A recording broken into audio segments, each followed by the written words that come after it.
Welcome, everyone, to the Relentless Hope Studio. We are here to introduce survivors and their stories. Relentless Hope and all of their advocates want to represent survivors well, and so do I. Relentless Hope is a nonprofit organization in Salt Lake City, Utah, and they help those who have been child trafficked and ritually abused with resources and supports to help them heal. Normally, we have Cindy Metcalf as the host, who is the founder of Relentless Hope, but she is unable to be with us.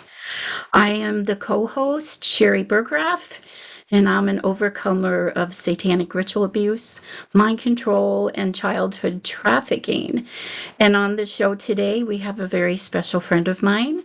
Her name is Anita Anderson. I will go ahead and pray, but I did want to at least say hi to Anita. And thank you for being here today, Anita. Oh, thank you very much, Sherry. I really appreciate having the opportunity to share my story and to talk to other survivors. It's kind of my goal at this point in life to help as many people as I can and to shed light in the darkness. Yes, thank you so much, Anita. And I have been having a spiritual attack, and you mentioned the same. And Mm. I believe that a lot of us are feeling that. So I will go ahead and start out with prayer because we really need the Lord to be with us here today. Yes. Heavenly Father, thank you, Lord, for being our Father, but also being our protector and the one who can give us just everything that we need so that Anita can share whatever you have for her to share today. I ask that you protect the technology, protect us here, protect everyone watching so that they can hear what is meant for them. Thank you, Jesus, that you are the way, the truth, and the life, and that because of you, I have had healing, Anita has had healing, many survivors have had healing, but not just healing, but to be able to overcome the darkness and what has happened to them. And I pray that you shine your light in this time period where there's so many survivors that need that hope.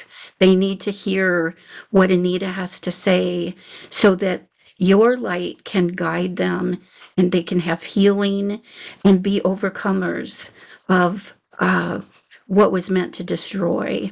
And we thank you that Anita can be here with us today, even though we've had some glitches, just some things that are beyond our control. So we just look to you, Lord, and thank you for this time and this safe space where Anita can share her story, her redemption story, which is your story as well. So we thank you and praise you in Jesus' name.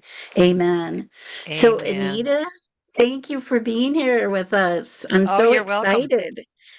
Yes, so Anita has a BS degree from Southern Illinois University, and she's completed extensive postgraduate studies in psychology, trauma, mind control, and counseling. And she's a certified lay pastoral counselor and a certified Stevens minister. And she's a 10-year veteran of the U.S. Air Force. So, like, what we like to do here at Relentless Hope is to first talk about current day. Anita has written a book. I have it. And would you like to start there with telling Sure. people more about you? Let's see if I can get this to work.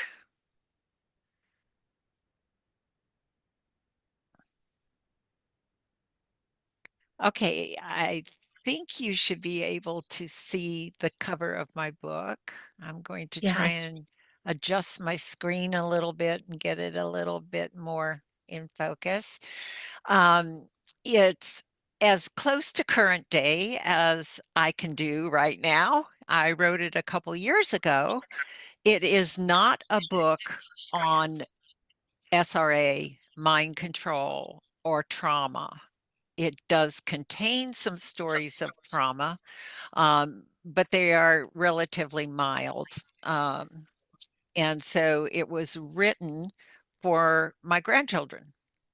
And I had a grandchild that when I asked her what she would like to have of my possessions when I died, she said, I want the story of your life. And I thought, oh my, the story of my life is not a very good story, and certainly not something I want to put on paper for my grandchildren to read. So I prayed about it, and I believe the Lord led me to write this book. It continues to bless my husband and I. We continue to read it. Throughout scripture, um, there's a common thread where God does something and then he tells his people to remember. So, when he dried up the Jordan River so the Israelites could walk across, as they walked across, he told them to pick up stones from the middle of the river and take them to the other side and to pile them up and build an altar.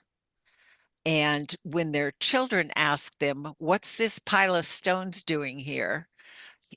They were to explain to their children, this is because of what our God did in drying up the Jordan River. These stones are from the middle of the Jordan where it was dry when we ran across, so that the children would be informed about the miracles and the love of God.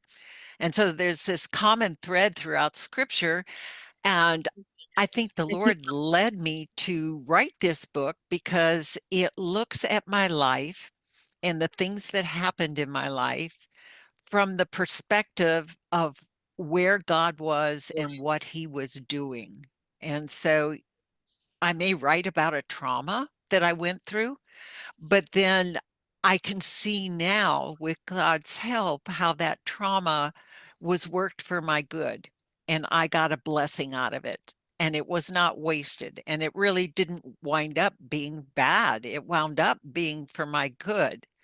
But it didn't happen for 20 or 30 years or 40 years. So it's kind of like Abraham and Sarah, they were told they were going to have a child, but they had to wait 20 years to have that child.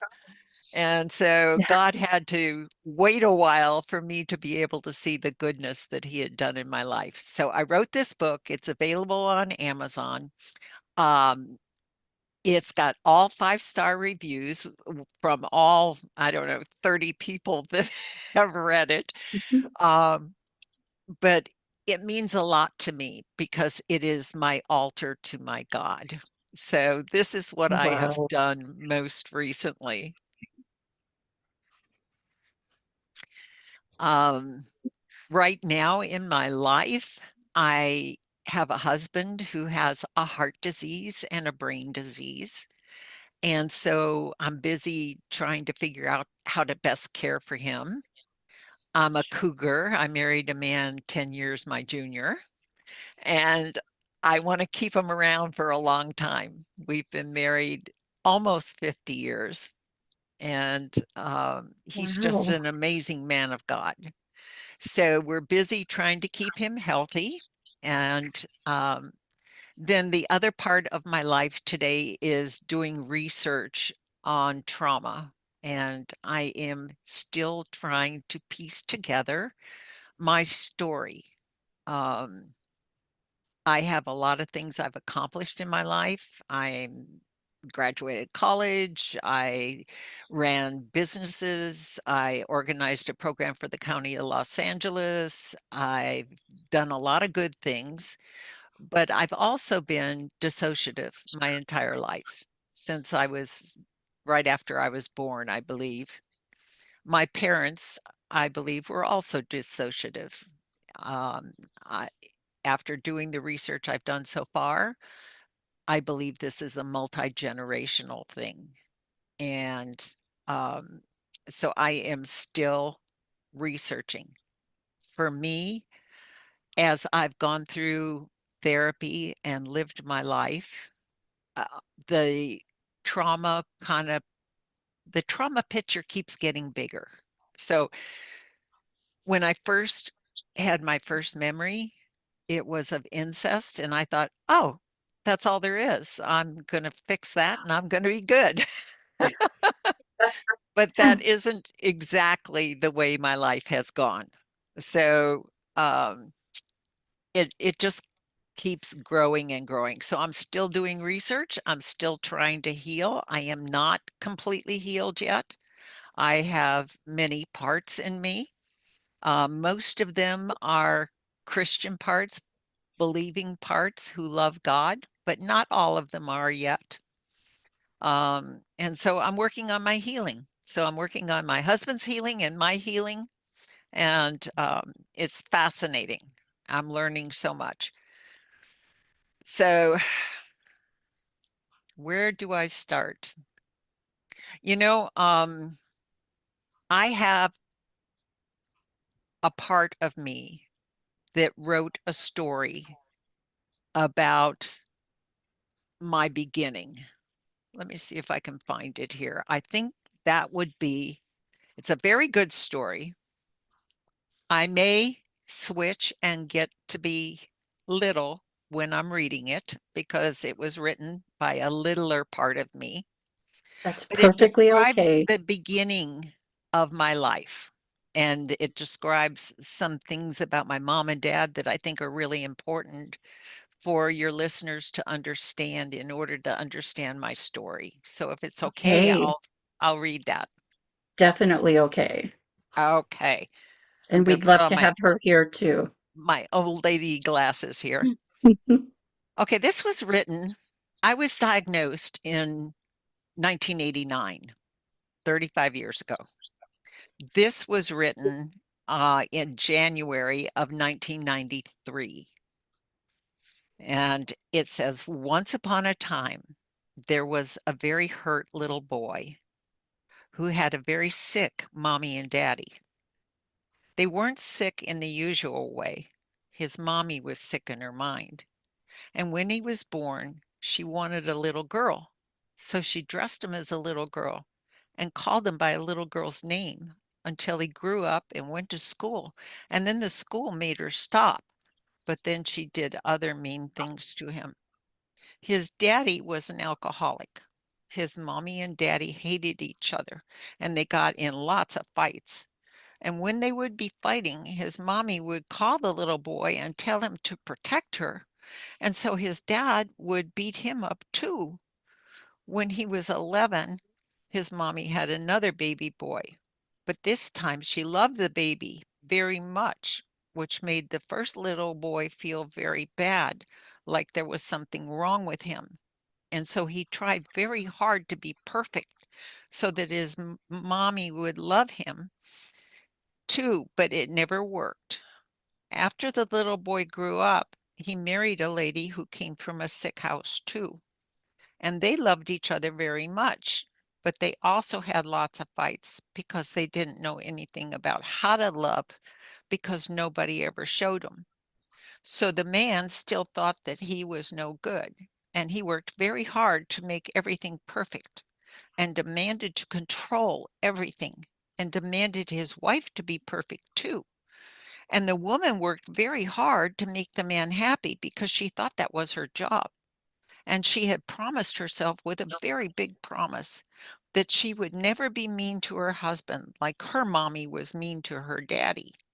So she did everything the man told her, and she learned never to have any idea of her own because it might be different from the man's idea. And then the man would think his idea must be wrong, and he would get very, very angry and would yell and scream and sometimes threaten to kill himself if someone made him feel not perfect.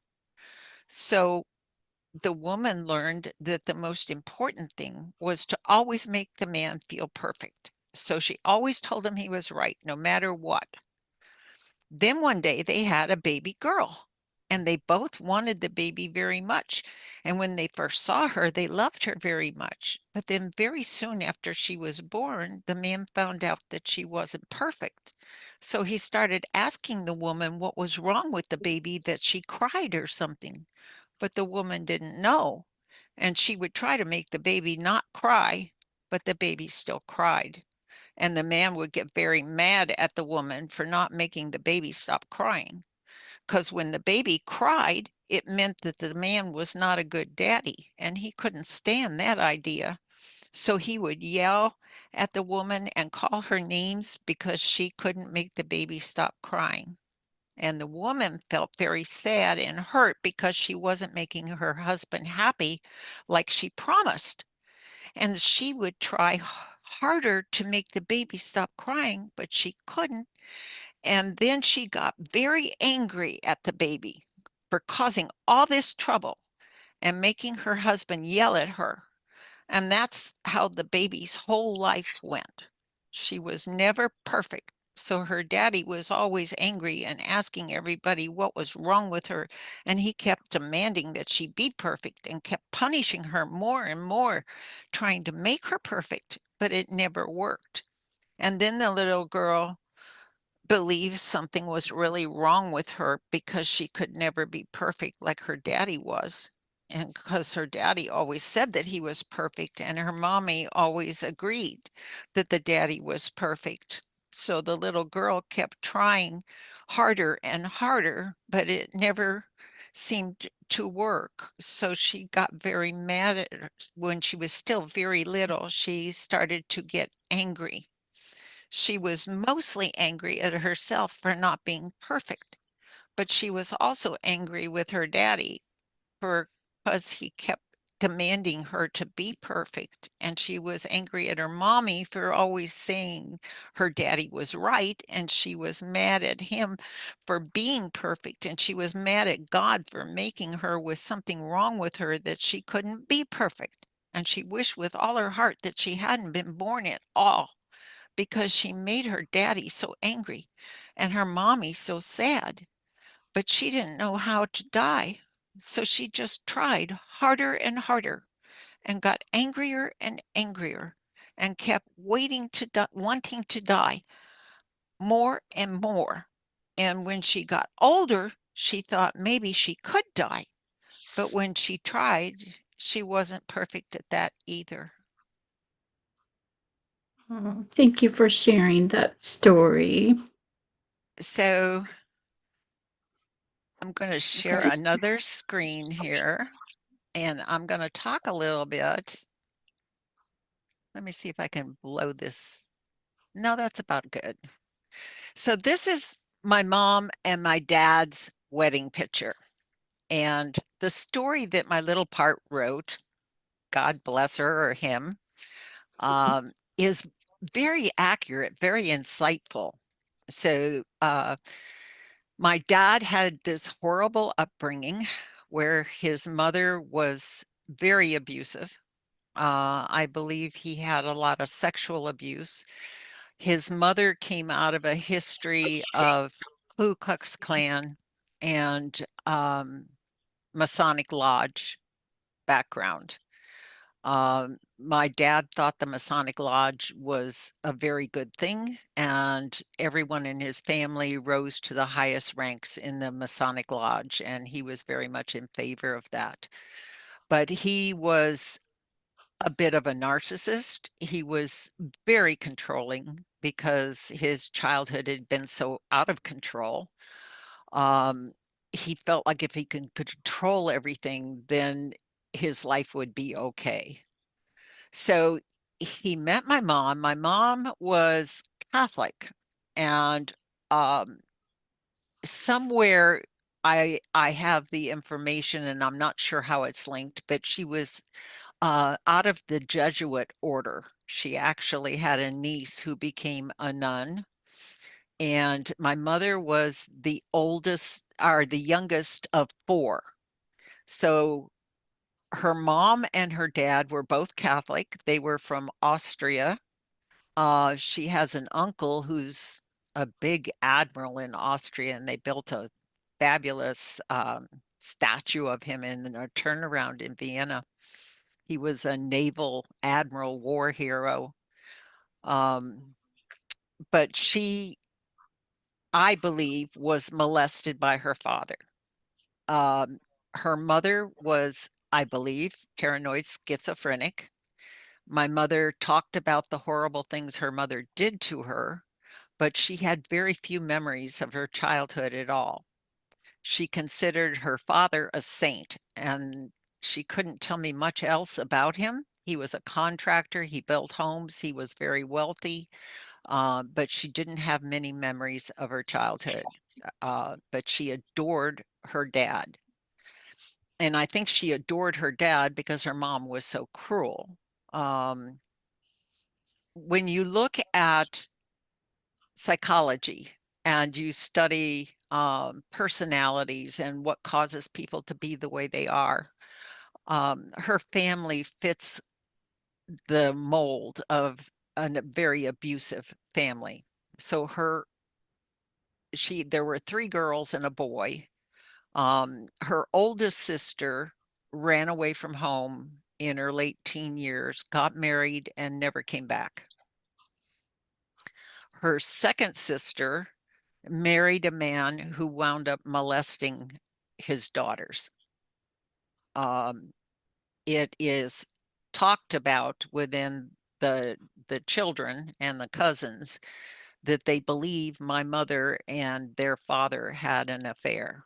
I don't know whether that really happened or not, but their mother wound up committing suicide. The next in line was her brother.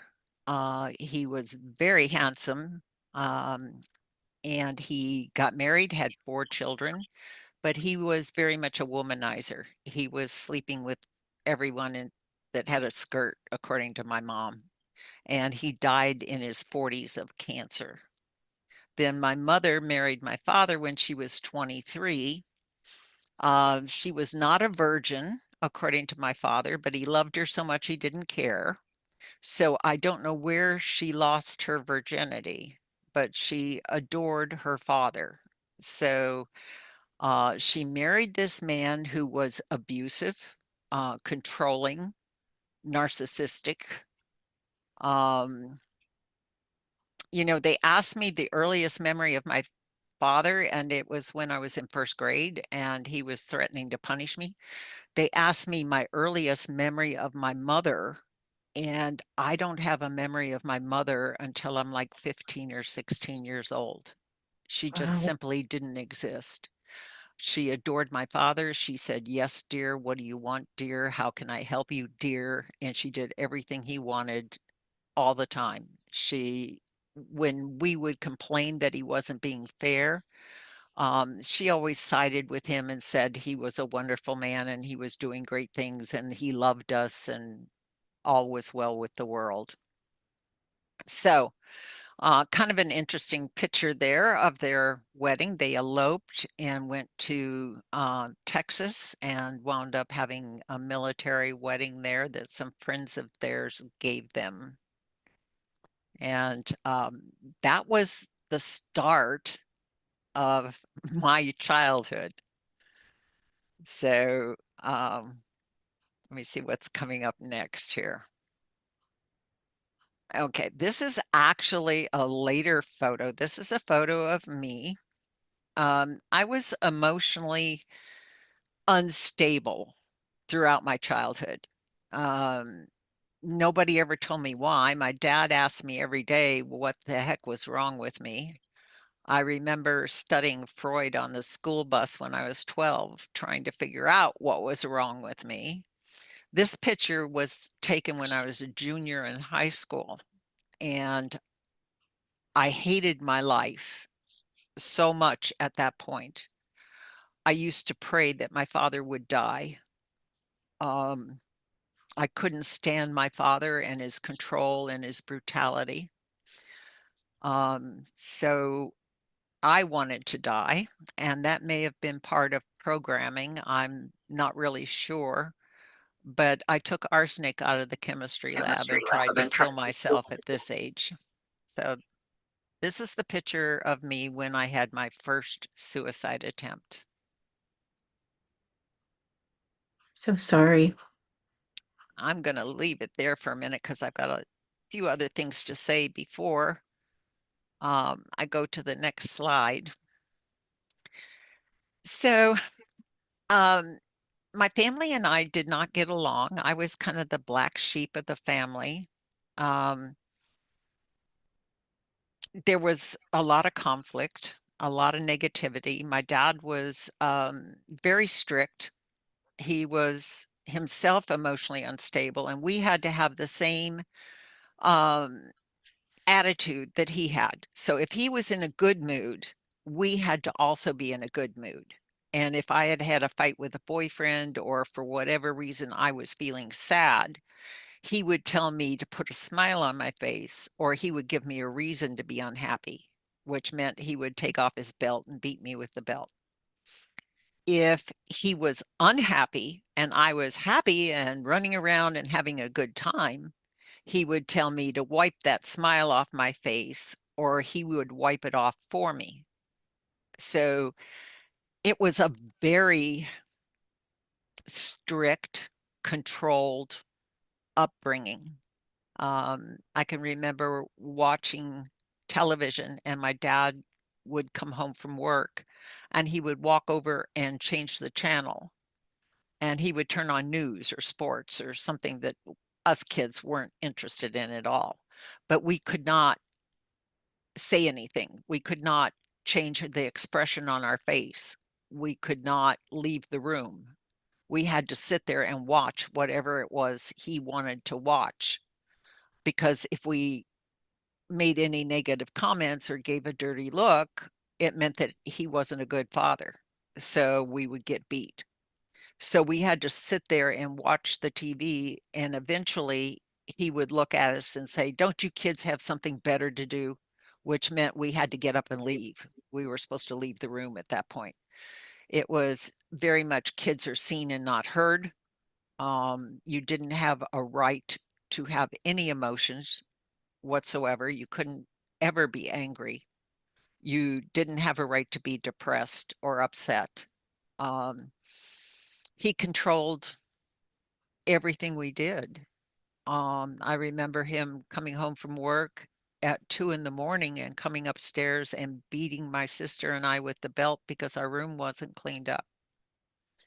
Um, there was a time when I was in my early teens that he beat me with the belt so badly that when I looked over my shoulder in a full-length mirror, I had welts from my shoulders to my knees where the blood was prickling through from hitting me so hard with the belt. Um, he cut all my hair short at one point because boys were paying attention to me, and he didn't want boys paying attention to me, so he cut my hair off and gave me a boy's haircut. Um, it was a very difficult time. And then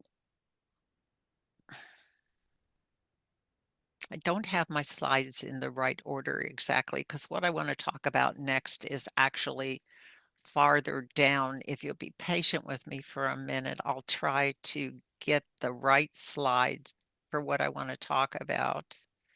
Sure, go ahead and look for whatever you want to share next. Thank you. I'm Mm-hmm. sorry I'm not better organized. I think I went through it once and then changed my mind about the order, or God changed my mind today. I don't know which. Well, Okay, this picture right here is a picture of me when I was 3. And my first abuse memory comes about that time.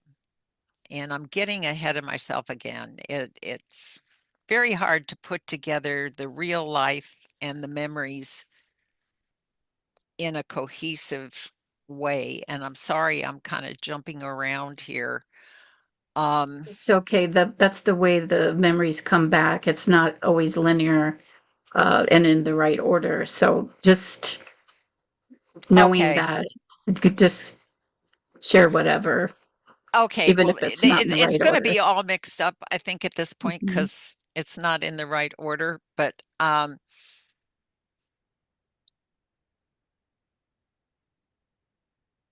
therapy I can actually go back.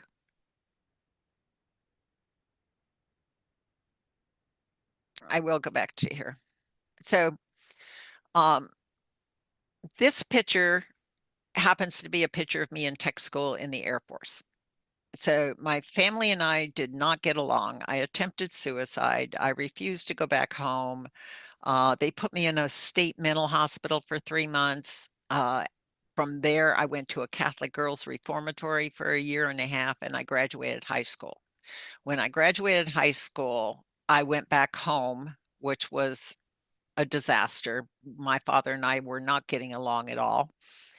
And I went on a date December 8th of 1963 after I had graduated high school. And it was with a guy that was in the Coast Guard. And my father had been a military man and he was very patriotic. So we had a flagpole in the front yard and we raised the flag every day and brought it down. And we were very proud of the Air Force and very proud of the military and our country. And so I met this guy that was in the Coast Guard, and I was kind of pretending like I was the USO, and I was being nice to him. And we got Cokes, and we decided to go park and talk. And so he drove down in Cleveland Metropolitan Park, which was a lovely, huge park in Cleveland.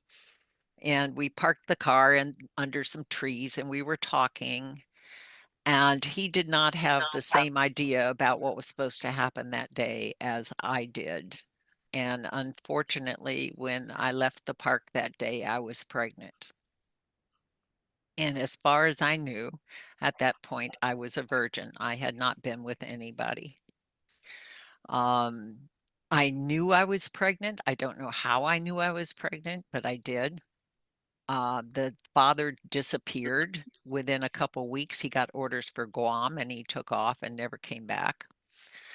I was terrified of telling my parents because my dad always said that if anybody ever touched us, he would kill them. And I believed that because he was so brutal with us. So I thought if I told that I was raped, um, he would kill the guy, and then my brother and sister wouldn't have a father, and my mother wouldn't have a husband because he'd be in jail, and it would be all my fault. So I was scared to death, but I didn't tell my parents. I told some friends, I told some parents of friends, and everybody told me my parents would understand. They'd be upset, but they would understand. So eventually, when I was 5 months pregnant, I told my mother. My mother had a fit. When my father came home, she told him. He had a fit. He yelled and screamed and swore at me until about 4 in the morning. Then he told me to take my bastard and go to bed. And 3 days later, he dropped me off in front of Catholic Charities Unwed Mother's Home and said, "Don't come back." So I went into the Unwed Mother's Home and gave birth to my son. And they didn't back then do anything to teach you about how to be a mother. They just assumed that you were going to give your baby up for adoption. And so nobody explained anything to me. Know. I didn't know anything. I didn't know anything about labor and delivery. I didn't know anything about how to take care of a baby. I didn't know anything. Um, I gave birth to my son in the basement of St. Anne's Hospital. I was all alone. Nobody came to see me. Nobody cared. Um, Shortly after I gave birth, they came in and gave me a shot and dried up my milk without my permission. But they were not going to let me be with my son anyway, even though by now I was 18. Um, they kept my son from me as much as they could, and I was only allowed to be in the hospital 3 days, and then I was out, and I could not return to the unwed mother's home, so I was out on the street 3 days after delivery. And I did not sign adoption papers for my son because I had dated somebody who was adopted and they were very traumatized by their parents giving them away. And I didn't want my son to think I didn't love him. So I was Mm. trying to figure out a way to keep him. So I left him in the hospital and I went about trying to find work. I was a car hop for Bob's Big Boy restaurant, and then I was a waitress and um, just hopping around living with friends because I was homeless. I had no car. I had no way to go get my son or even go see my son. When my son was 3 months old, he got pneumonia, and I was notified that if I did not come get him, they were going to take him away from me. So I was living in a room in a house that I had rented, and I was working as a waitress. And I went and got my son at the hospital when he was well enough to be discharged. And I walked out of the hospital with this baby and had no idea what I was doing.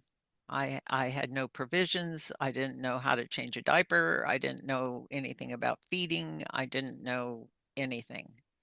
And I went back to the room I had rented, and there was another girl that had rented another bedroom in this house, and she reported me to the landlord, and the landlord threw me out.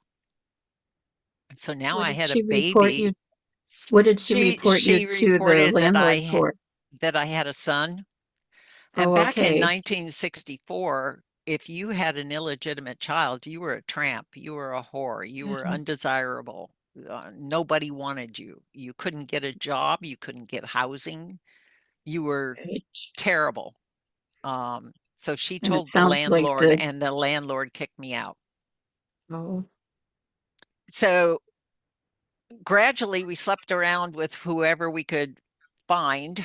We had moved around from one location to another, and gradually I worked my way up to file clerk and payroll clerk and every other kind of clerk there was. And while I was raising my son, sometimes I boarded him out.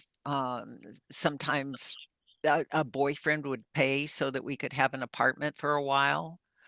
Um, and as he was growing, I was trying to better myself. So I went to the library and I started studying shorthand and typing because they had a typewriter there you could use. And I studied shorthand and typing so that I could get a better job.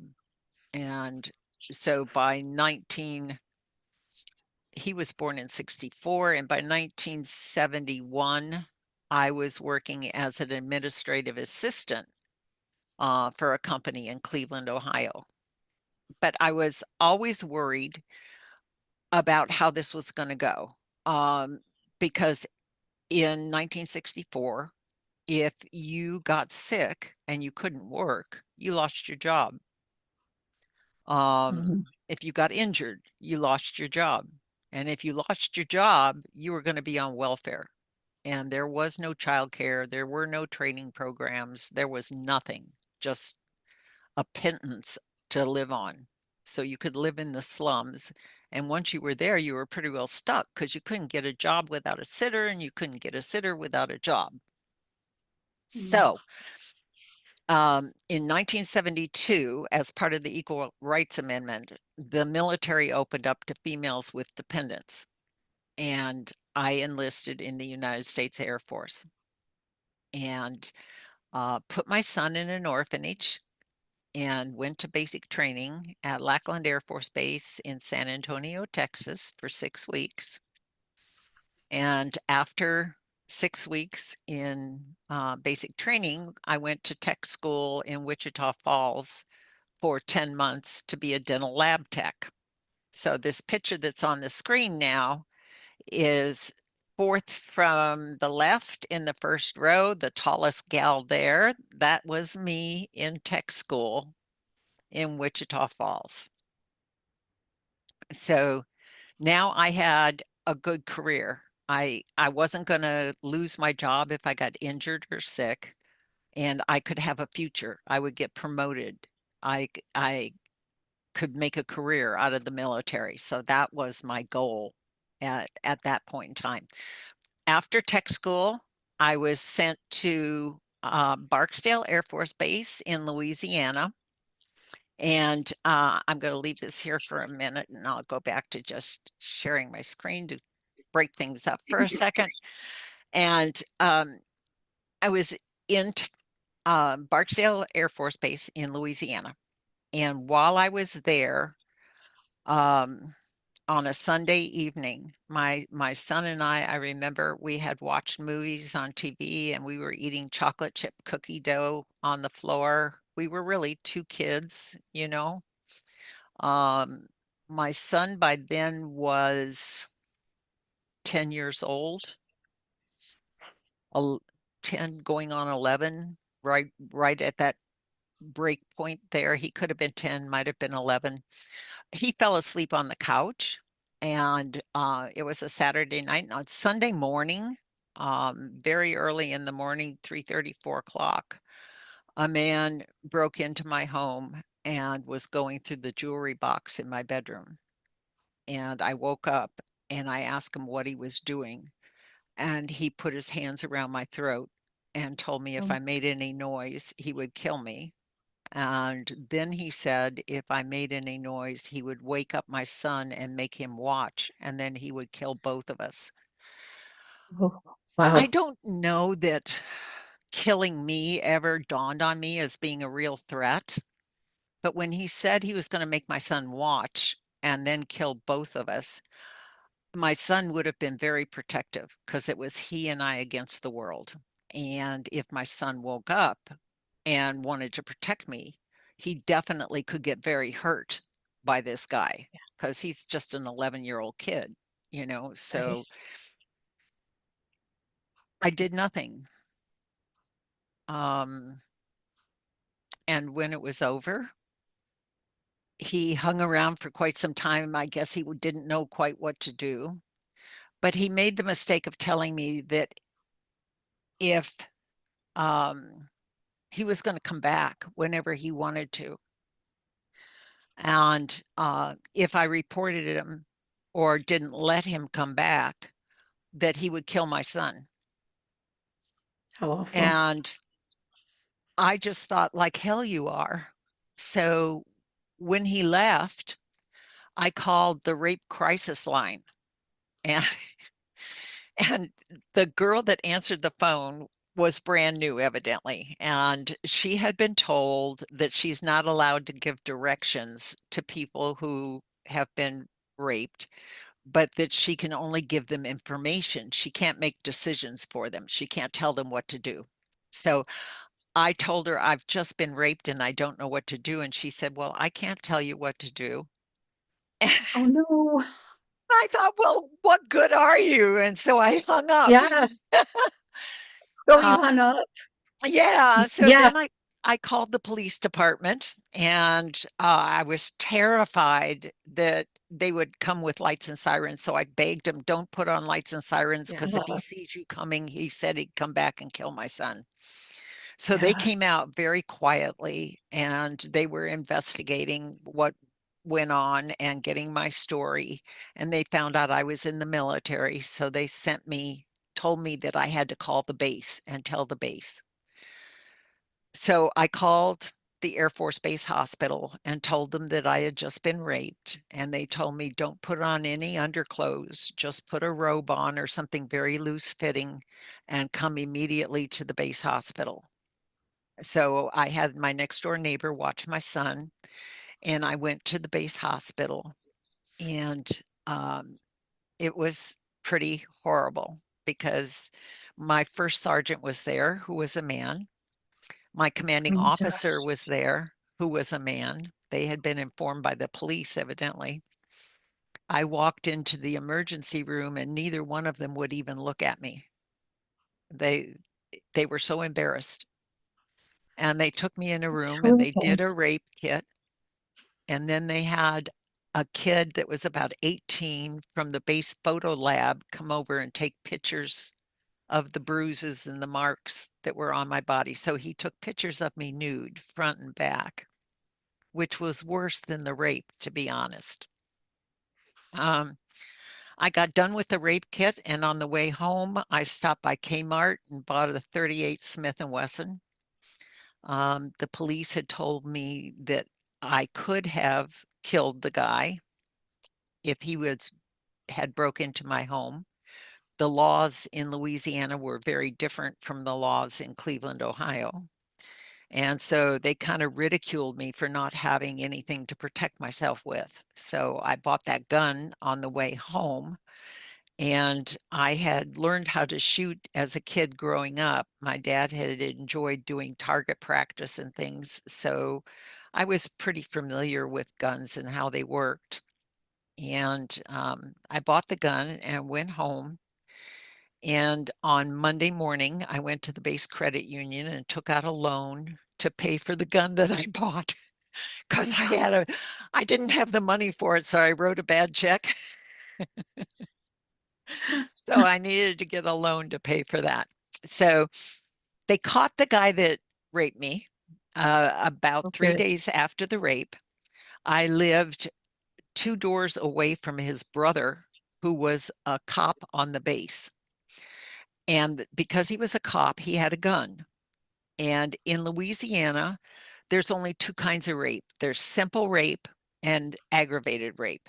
Simple rape means that I was either mentally incapacitated, drunk or on drugs, or I thought he was my husband, but in any form, I did not resist. That carries 2 to 10 years in prison. Aggravated rape carries a mandatory death sentence. And it says that he intended to do me severe bodily harm and had the means to carry it out. Now, he did not have a gun or a knife that I'm aware of. He was only strangling me with his hands, but they oh charged my, him with aggravated rape.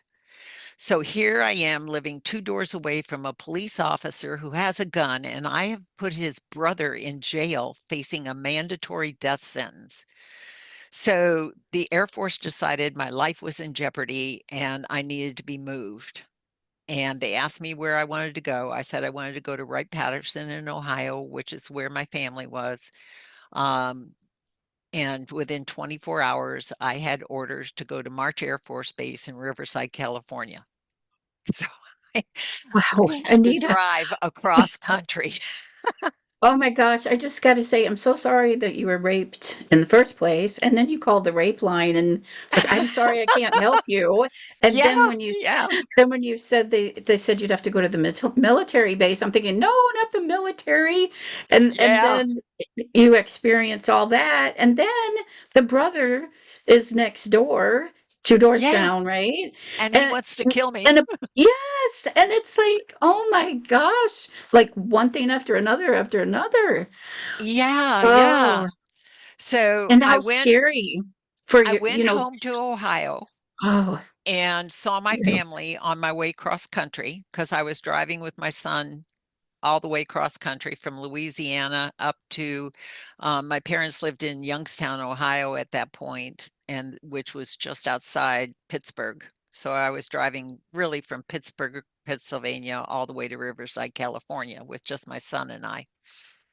And so I went home and told my mom and dad what happened. And my dad had a fit. He said I was a whore and a slut, and that I never would have been raped unless I was asking for it, and that oh I was to no. keep my mouth shut and not tell any of his friends or acquaintances that I had been raped because he didn't want them to know what a whore I was. Oh, how So awful. I didn't stay long with them, and I proceeded to make the trip cross country with my son and came out to March Air Force Base in Riverside. We got off base housing. It was horrible. It was in the slums. My rent in Louisiana was $35 a month. My rent in California was $125 a month, and my paycheck had not gone up an inch. So it was a real struggle, and we were waiting to get base housing. Um, so here we are out in Riverside, California, and I'm working in the dental laboratory there. and things are going pretty well. And I'm having lots of financial problems because everything's so much more expensive. Yeah. One day I get called into my commander's office and he says, I guess you know why you're here. And I thought I was in trouble for my debts because I was having trouble making payments. And I said, no, I really don't know. And I thought I was lying, but I was really telling the truth because he slid a subpoena over under my nose. And I had been subpoenaed to go back for a jury trial for the rape. Oh, If I did not go back, he got off scot-free. If I did go back, they were going to discredit me by making me out to be a whore. oh no. So I wound up actually spending the night in the base mental hospital because I just had a nervous breakdown. I just kind of fell apart. And Yeah.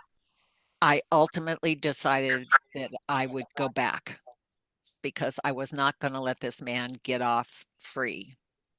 And that is the next slide is showing you that I have orders from the United States Air Force to go to Bossier City, Louisiana for 12 days, permissive TDY, for the purpose of testifying in criminal court action.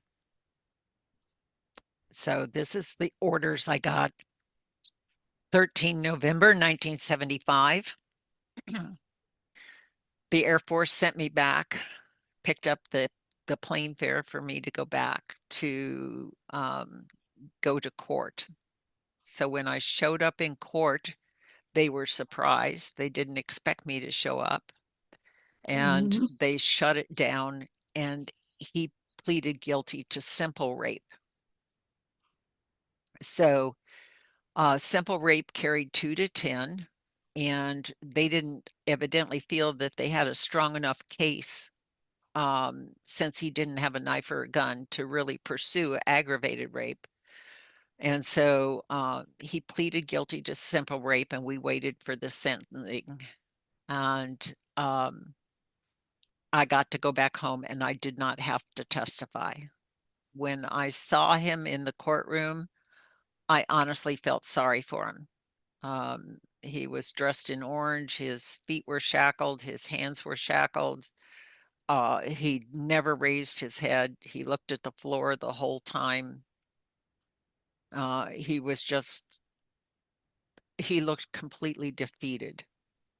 And so it has been rather easy for me to pray for him over the years as he comes to mind.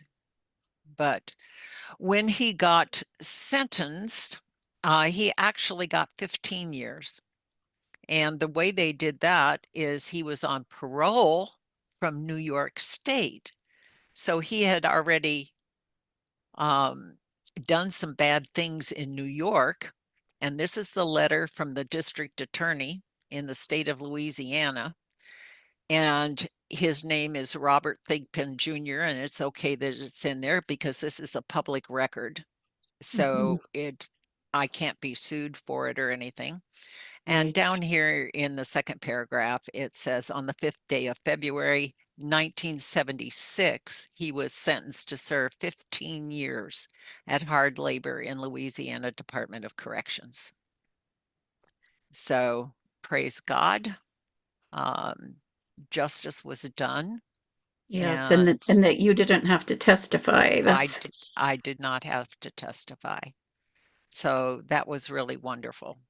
yes. Now, also in 1976, um, about halfway through July, I saw a really good looking guy in the dental laboratory or dental clinic and decided to go down and invite him um, that I would be like a guide. I would show him the base because people had told me he's new. He's a new guy. So I went down and invited him to my house for dinner, and then I would show him the base and explain where things were and all that. He didn't even look at me. He said, "I'm sorry, I've got tickets to an Eagles concert." And he was doing some paperwork, And he never even looked at me. No, he didn't want to go. So that's okay. I knew I was way older than he was, and I understood. Everybody in the Air Force was either 18 or married, and here I am at 27. So I went back to work, and on Friday, when he was supposed to come, he came back to the dental lab and he said, "Is that invitation for dinner still open?" And I said, "No, I only got enough out of the freezer for my son and I, but you can come over after dinner and have a drink if you'd like." And back then we were making daiquiris, frozen daiquiris, by taking a can of limeade or lemonade and putting it in the blender. And then we put a can of vodka in the blender or rum in the blender. And then we turned the blender on with some more ice and we made these frozen daiquiris that were just really, really strong. So he came over after dinner and we had a couple drinks and he never left. And within 10 days, he had asked me to marry him. And that was the middle of July. And by August 28th, we got married. And that's the wonderful husband I have now. I am not proud of the way that happened. I obviously was not a Christian, was not walking with the Lord, that I was sleeping with this man, but it was a God thing. God gave me this man as a husband. So after we got married, we were struggling because I was having problems sexually. Um, it was hard for me to have a normal sex relation with my husband. I did not like sex. I didn't want to be touched. I didn't want to be kissed. I hated French kissing particularly. It was just disgusting to me. And so that caused problems in our marriage, and I started into therapy. So that was 1976. I started into therapy. I stayed in therapy until 1989 before I really found out what my problem was. So um, I had a Christian therapist in 1989. I had bounced from one therapist to another as we went in and out of therapy trying to help our marriage. And in 1989, um, she told me that she felt that something had happened when I was 3 years old that was pertinent. She said, she was a Christian. She was getting a feeling from the Holy Spirit that there was something going on that, uh, for me, something had happened when I was 3. So this is a picture of me when I'm about 3.5. This is in Colorado Springs, where my sister was born. She's 3.5 years older than I am. And this is what I would have looked like at about 3 years old. So she's asking me to go back in my mind's eye to when I was 3, and I've got my eyes closed and I'm thinking, and I got nothing, and I got nothing. And she keeps asking me what happened when I was 3, what happened when I was 3. All of a sudden, in my mind's eye, I could see a bathroom. And it was kind of an old bathroom. You go in the door and there was a sink, and then beyond the sink on the right-hand side, there was a toilet. And across the back of the bathroom, there was a bathtub. And she said, "Who's with you in the bathroom?" And I said, "Nobody. There's nobody in there." And she said, "No, there's somebody with you in the bathroom. Tell me who's with you in the bathroom." And it was nothing, nothing, nothing for what seemed like the longest time. And then all of a sudden in my mind, I heard the words grandpa, grandpa, grandpa.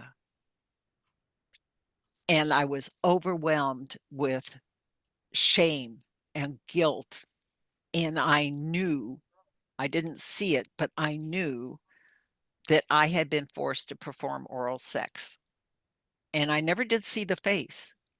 But my father's father was out of the picture because he was a Skid Row alcoholic and he had been divorced by now. So he was not in the picture at this point in time. But my mother's father was still in the picture. And so this is a picture of my mother's parents. This is the man that I believe forced me to have oral sex with him in the bathroom. And molested his daughters, including my mother.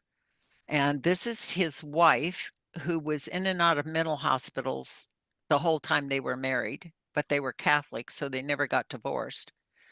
My grandfather went to mass every single morning, not every Sunday morning, every morning. Every morning. Very devout, overly devout, trying to get rid of his guilt, probably. Um, and his wife just wasn't available. She was, I think, paranoid schizophrenic, and she was not available physically, emotionally, mentally. She just wasn't there for him. So when I got that memory, I thought, haha, my life is now going to be easy. It's going to be a piece of cake. I finally figured out what's wrong with me. I'm an incest victim. It's okay. I can do this. I can work through this. Everything's going to be great.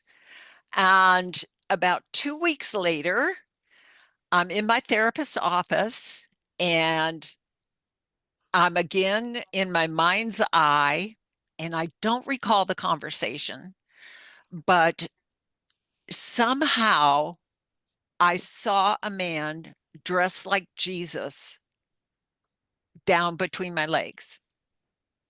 And I was laying down on my back and I was on an enamel kitchen cart kind of thing. It had wheels on it. And there was a person on either side of me that was holding me and the cart steady. And the man that was dressed like Jesus was saying, Jesus loves you with every thrust as he raped me. And that was like, oh my gosh, what is this? And my therapist decided to give me a book on SRA written by, Mhm. it was the book on MPD um, by a Christian psychiatrist. I can't remember the name of it right now, but I could look it up. And so, whoo, okay, this just grew. I thought I just was an incest victim. Now I've got SRA. And my idea of SRA, satanic ritual abuse, was that, it was a little group of neighbors that got together and played with a Ouija board, Mhm. that tried to have a seance or something. I didn't Mhm. really know what it was, never heard of it, didn't understand why it was such a big deal. Um, Felt originally when I was told that I was multiple, that I was crazy. Oh, But at the same time, as I read the book on MPD, and it was pretty strongly tied to satanic ritual abuse, it's like my life started making sense mhm. and everything started coming together. And it was like, okay, so where do I go from here? And Right. the memories were not easy coming. My system is very sophisticated. I believe I've had a lot of mind control at this point. I've got a lot of memories of mind control that I can share with you. Um, but it was not going to be an easy journey, and I'm locked up pretty tight. I'm sure there's other multiples who are like me that um, have tight systems, but I don't see inside like some people do. Some people see their parts and they can see inside their head and see what their parts look like, or they look in a mirror and they can see what a part looks like. I've never had that experience. Um, I don't hear voices in my head, which is pretty unusual for a person who's multiple. Actually, usually people do hear voices. They're always inside their head, not outside. But they hear conversations between some of their parts. And some people hear a lot, and it's very distracting and very difficult for them to live because they're hearing these conversations constantly. And it's very hard for them. But multiplicity is on a continuum, and I'm way down at the other end. So I didn't hear voices, and I wasn't getting the pictures, and I wasn't getting the information that I needed in my mind to heal. So When you had the memory like of the 3-year-old that you were, and then mhm, with the um stuff with the SRA when that first started, yes, was it like a part of you carried that?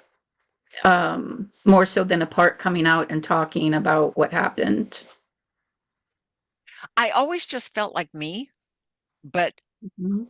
as me, I had different emotions. So I thought it was always just me, but it wasn't. It was my different parts. And I didn't realize I was switching. I didn't understand about parts.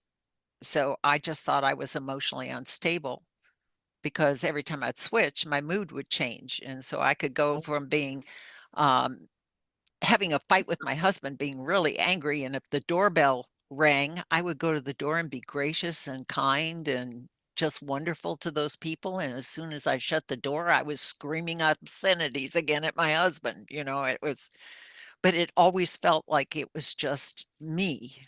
So we started the road down SRA, but about the same time that we started that road, I didn't really talk about the priest abuse, did I? No. Okay. Right after this, in I got a letter. Where am I gonna go back and share again and see if I've got any continuity with these slides. Oh, here's a picture that I drew. Um, I love Shortly that. after I was diagnosed, my therapist told me to try some art therapy. So she said, just try drawing your parts. So I drew this hand mirror, and the hand mirror was broken into my different parts because there's walls between the parts. So Mhm. the parts don't necessarily know each other or talk to each other, and they're kind of walled off and all by themselves. Um, and I just put down at the bottom, and they call us Anita. So no matter who it is, it's Anita, whether it's Mike or whether it's Jamie or whether it's Pathetic and Sarah, it's all just Anita. And then I wanted to part of my goal today is to talk about some things that I never see talked about on podcast. Um, and so this is a list of my parts at the beginning. So this is what I was in touch with. I would say the first 3 years I was in therapy. So the parts are all varied and they all pop out whenever they get triggered. I don't control when they come and go. But Mhm. I have Mike, and Mike is 35 years old and he's rugged and powerful and he protects the body. He swears a lot. He gets angry easily, but he's a really nice guy and he loves and protects the little ones. He's all about protecting the little ones. Pathetic is 15. She's plain looking. She feels helpless and hopeless. She's suicidal. Sarah is 15 also. She's with Mhm. Pathetic. She's strong, mature, unemotional, and she's disgusted with Pathetic's weakness. She hates the real life father and she watches over Pathetic. So when Pathetic tries to kill herself, Sarah calls 911. It's a real pain in the Wow. neck. So this is just kind of an outline of the ones I was familiar with way back in the beginning. And some of them were more active and more real to me than others. Um, Stephanie is amazing. She's 21. She's a student. She's brilliant. She masters concepts quickly and easily and only comes out in academic settings. To this day, Sherry, I do not have a memory of ever being in school. Oh, In wow. grade school, high school, college, postgraduate, I can't tell you a teacher. I can't tell you a friend. I can't tell you a course. I can't tell you what the campus looked like. if I didn't have the name on my certificate, I wouldn't be able to tell you where I graduated from. Would you say that Stephanie did all that for you? Stephanie did all that for me, but she stays very much behind the Wow, scenes. Stephanie. She does it really well. I graduated with highest honors. I've gotten straight A's in everything I've ever done as once I left my father as a teenager. Um, Mhm. so she does it really well, and I have access to the information. For instance, my bachelor's was in adult education. I can write a lesson plan. I can put together Mhm. visual aids. So I have all the information that I need, but I Mhm. have no memory at all of ever being in school. That And is so, so neat to hear that aspect of DID. I don't think I've ever heard anyone say that before. Like, and it's like seeing the list of names and the ages and what they carry. It's like okay, the 15-year-olds probably helped you when you were 15, and the yeah, 3-year-old. I mean, when you showed the picture of your 3-year-old self, it's like it just makes them more real to me yeah, when I yeah, when I see them. yeah. When Well, you too showed much your trouble has really been a lot more dominant than I originally gave her credit for. And I'm going to talk about her a bit later on. okay, But good. I just wanted to kind of show the different parts. I've never seen another survivor do that on a podcast. So No, I haven't either. here's my parts. And this is probably a good time for me to say this, and you may want to add to it. But one of my goals here is to help your surviving listeners, and I want to share my experience in case any of them can identify with it. So, um, my experience is different than a lot of people's, and it doesn't matter whether yours is exactly like mine or not, but I'm going to talk about some things that I've never seen people talk about. Good. And because I'm going to talk about things and I'm going to be probably more vulnerable than I have ever been, I have never told some of this, I haven't even told my therapist at this point. Oh, Um, but I think it's so important that your listeners know they're not alone. And if anybody can identify with any of these things I'm going to say, it'll be worth it. But I have to have a really strong trigger warning because as I'm talking about memories and abuse, to be open and honest and transparent with my audience, I'm going to be talking about some things that are terribly graphic and not fit for children at all under any circumstances. So, in my opinion, no one under 21 should be watching this video from this point on. This is not material that it, when people see the trauma I'm going to be talking about and they hear what I went through, their minds are not going to be able to deal with it unless they also are survivors. And even then, maybe not. Maybe they're not ready for this yet. So please, everybody who's a survivor, take care of yourselves, protect yourselves. If anything feels uncomfortable, stop the tape. It's not worth it. Just stop watching it.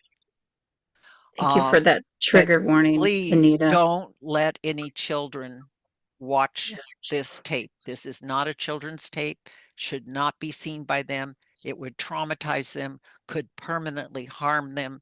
So please, please, no children at all from this point on. Thank Now, you. where was I? You I were was, being very open and vulnerable, and yes. you were going to share something that would be helpful for Yeah. survivors. Okay, let's see what this next I slide hope that is helps you, here. Anita. Thank you. You're awesome. Okay, this is another thing I've never seen people do. So this is not terribly long. but it's a journal entry from 1993. And, one of the things that's kind of cool about being so old, I mean, I'm sitting here today. I was born December 29th, 1945. So I am 80 years old next month. Wow, you don't look like it, Anita. Well, thank you. And you don't Uh, act like it either. but I've got a 61-year-old son. I've got 5 great-grandchildren and 4 great-great-grandchildren, the oldest of which is Wow, 20. So, congratulations. so yeah, I'm old, but that means my story's very long. So there's a lot of information here. One of the things I've never seen another survivor do is show that each of the personalities that you have are individual people. And there's walls in your brain that separate them from each other sometimes so that they can't communicate with each other, but they are real human beings. And they're usually locked in the age they were at their state of trauma. So, um, because they're each individual people, my handwriting changes with each altar that writes. So I've got a bunch of little prayers here that I wrote one day. I said, I'm sitting here wondering what to do now. I read the prayer in Ephesians 3 that Dr. Nims read for me the other day, and I tried to pray it for myself. I really wish I could comprehend the love of Christ like it talks about, but I can't. It doesn't seem like there is a God at all right now. I thought about writing him a letter. So these are letters from my parts. And you'll notice the handwriting is definitely different. Each part Mhm. has a different style of handwriting and a different personality. So Karen says, Dear God, you don't know me, but I'm a little girl here on earth. I have not had a very good life. And if it's not going to get any better, then please make it stop. Oh, Love, Karen. Then Jamie says, Dear God, I don't understand. You say you love us, but where have you been? Don't you see all the shit that happens down here? Or don't you care? The people inside keep saying that you're important, but I don't get it. If you don't help us, how important can you be? Jamie. Then me says, Dear God, I really want you to love me and be my friend. But sometimes it is hard. Oops, sorry. It is hard to be good because of the others. Please don't hold it against me for what they do, because I really do love you a lot. Me. sweet. Mike says, Dear God, if you're so big and powerful like they say, where the fuck are you? Don't you see or don't you care? Who needs a God like that? Man, you never talk to us. Just lost my place. You never help us. And if we pray, things just get worse. I don't know what to make of you. And I just about don't care anymore. Then in script, little precious princess says, Dear God, please forgive me for all my sins. I never ever want to do anything wrong.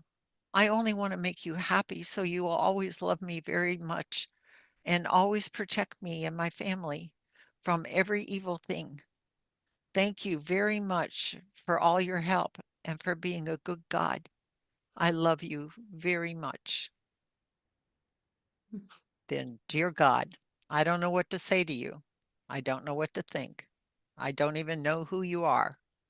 I rely on the Bible to show me who you are, but what I see there is harshness and a huge list of commands for every aspect of life that I can never live up to.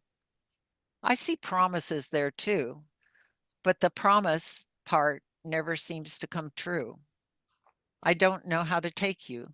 You speak of unconditional love, and yet you seem to put numerous conditions on it by saying, if you love me, quote, quote, quote. To be honest, I'm just flat out confused. I don't know how to have a relationship with you because it seems like the rules keep changing and I can't ever follow them all anyway. Besides, the bad people of this earth don't seem to fare any worse than me. So maybe it just doesn't make any difference. Sorry, I just don't get it, Dave. So that just shows, and I hope it's useful. I hope that's meaningful. I didn't want to take a lot of time doing it. I have a ton more altars with different handwritings. This could go on for days. I have journals full of handwriting and therapy, and from 1989 to the present day, 35 years worth of therapy and journaling and trying to get better. So as I was learning that I am now SRA, I got a letter from the Cuyahoga County prosecutor. I keep getting involved with these legal people. Yeah, what's up with You that, notice? Anita? I lost the actual letter, which I wanted to print in here. It was a letter telling me that a group of women had formed a class action lawsuit against a priest in Avon Lake, Ohio, where I had gone to school, and that they had identified me as a victim of Catholic sexual abuse by this priest. So the bishopaccountability.org website and the Cleveland Plain Dealer newspaper did this whole article on Lynn Toth. She was the first one to come forward and press charges against Father Carl Wernett for priest abuse. And she didn't get her memories for 30 years. So this is her story that they put in the Cleveland Plain Dealer about the priest abuse and how they interacted and what they did. And they mention another woman in here that also came forward and reported abuse from Father Wernett. Now, this came as a huge shock to me because I had no idea about priest abuse with Father Wernett. Mm, This is from the Catholic Diocese, and it says that 22 women have come forward and named him as somebody who has raped them, molested them for many years. So this is just a short article. But, ladies and gentlemen, this is my school picture from St. Joseph's School in Avon Lake. And this is my report card for the 8th grade from 1978 to 1958 to 1959. And down here in the corner is the the signature priest's name. of Carl Wernett. Mm-hmm. So I attended that school from 4th grade through 8th grade.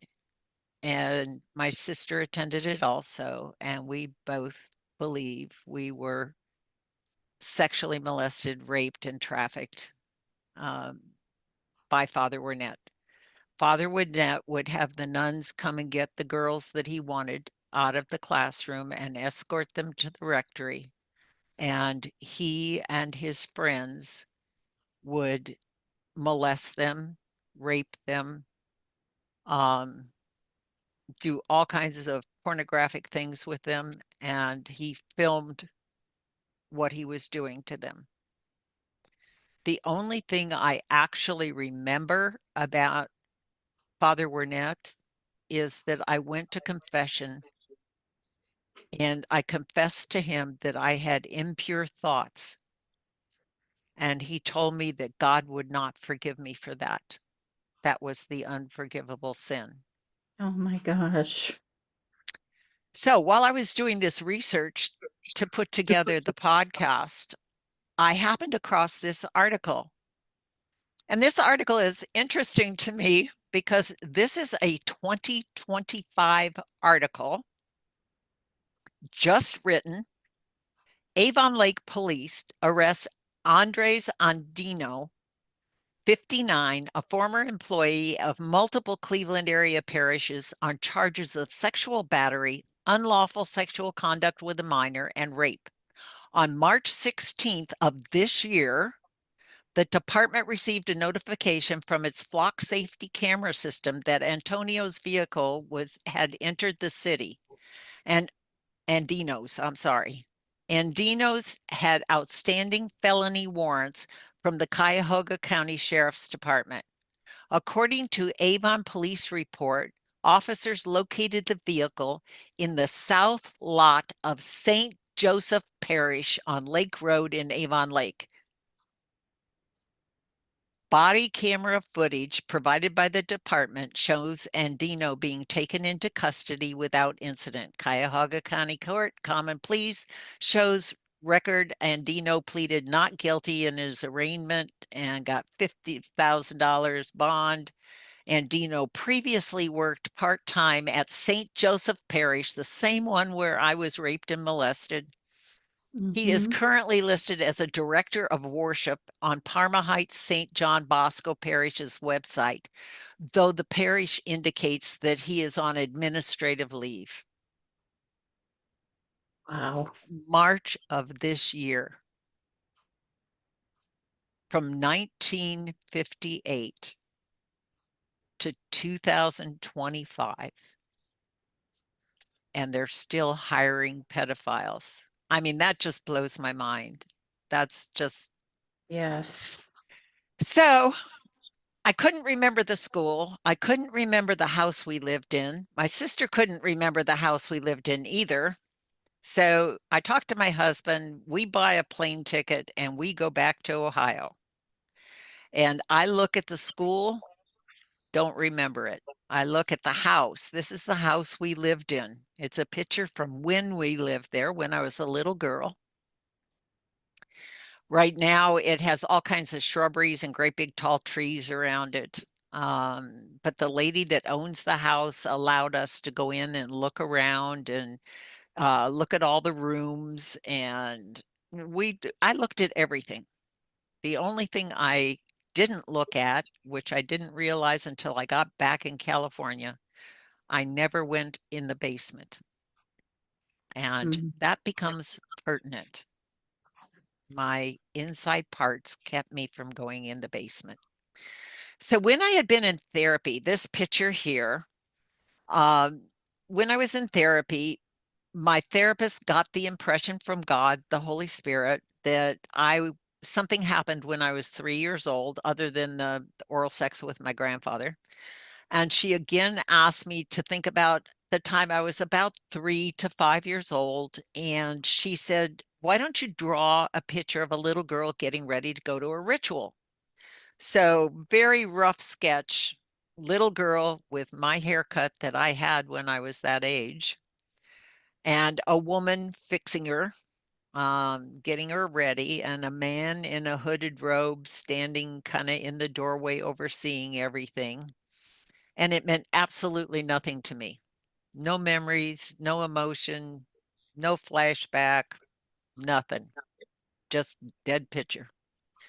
Talking to my sister, we had a big fight that morning. We were supposed to get together and try and piece together what our lives look like. And I think it was strictly spiritual. And my sister's a Christian, and we both decided that Satan was probably trying to attack us because I was going to leave her and go back home. I wasn't even going to talk to her. And we both prayed and we decided to get together anyway. So while she and I are comparing notes, what mom said to her, what dad said to her, the kind of things they did that were just really weird, things that didn't have the right explanation. Like they told me I fell off a garage roof when I was 2, and that's how I got a scar on my leg. Now, really, are you kidding me? What 2-year-old is on a garage roof? Yeah, It just doesn't make any that sense. doesn't make sense. No. So while I was there, I got the idea to draw this sketch out for her and see if it meant anything to her, because it didn't mean anything to me. So I took a paper bag, grocery bag, and I sketched this same sketch out for her and I showed it to her. And she and I were sitting next to each other on the couch, and she looked at it for a very long time. And after, oh, I don't know what a very long time is. In reality, it's maybe 2 minutes, but it just seems like forever. Yes. She all of a sudden said, "Oh my God. Oh my God. That's our house. That's our house. They did it in our house. They hurt us. They hurt us." And by now she's thrown herself on the floor and she's screaming and crying and pushing and shoving and just hysterical. And I was so shocked. I had no idea. So I went down on the floor with her and I held her and I'm just holding her and praying in the spirit and didn't know what to do. And I'm asking her questions. Who's they?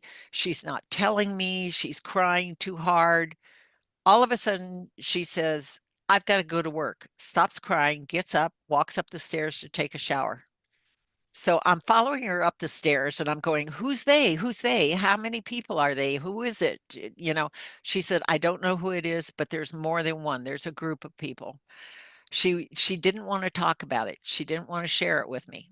I said, "How did they hurt us? What did they do?"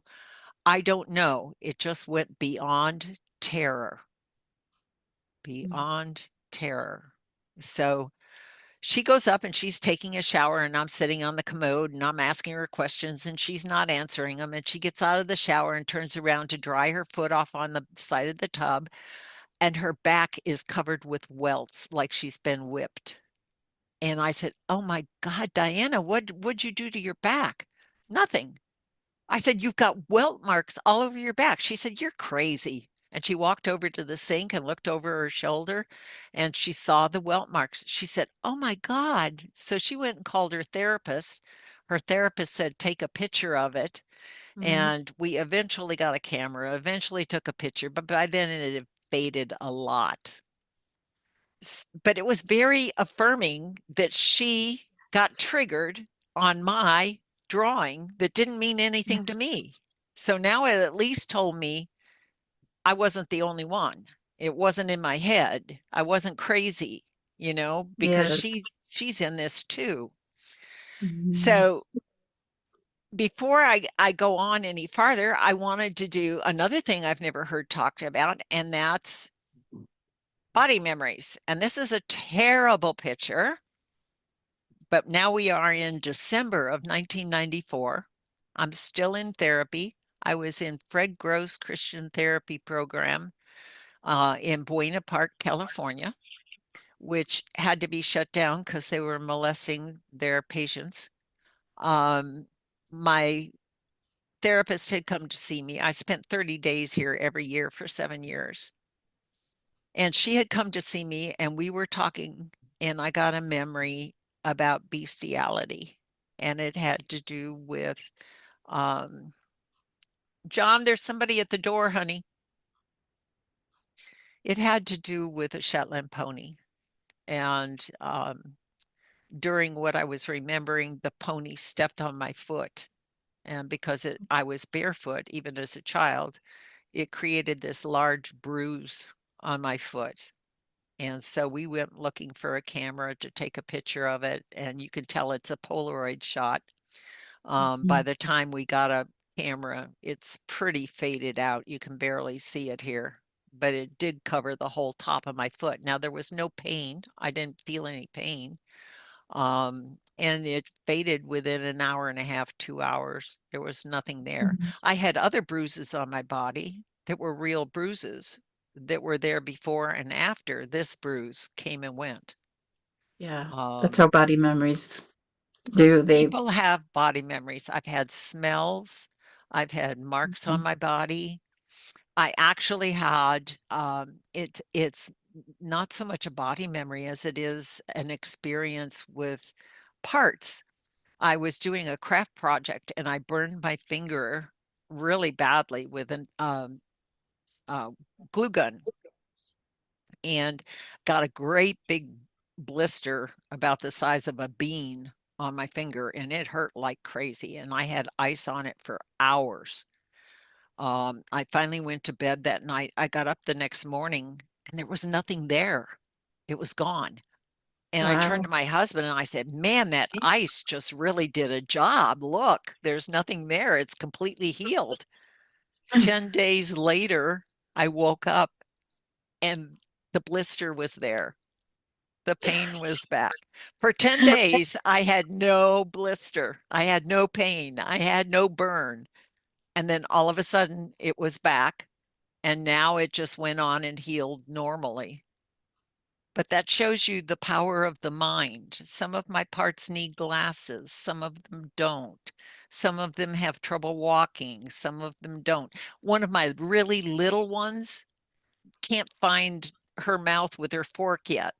She has to eat with her Oh, fingers. If you give her a fork, she sticks it in her cheek or her ear or her hair or someplace else. So I think it's it's important to know that amazing. our body can tell us things about our abuse, and we shouldn't dismiss Yes. those. We should pay attention. Yes. And likewise, while I'm doing that, I'm going to show you this picture. This is a picture of self-harm.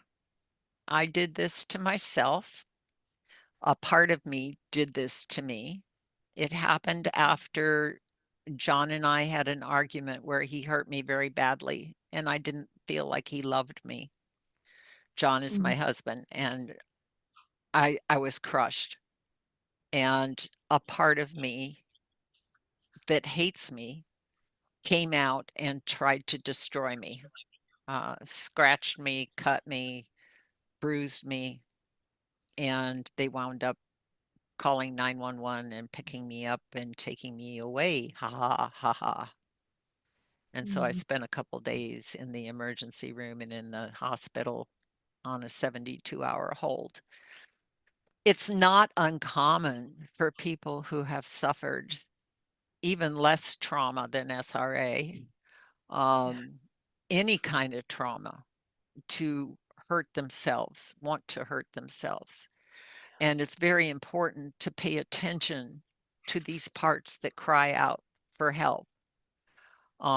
This part of me hated me because I wasn't lovable and I would never be lovable. And that was more than we could psychologically bear.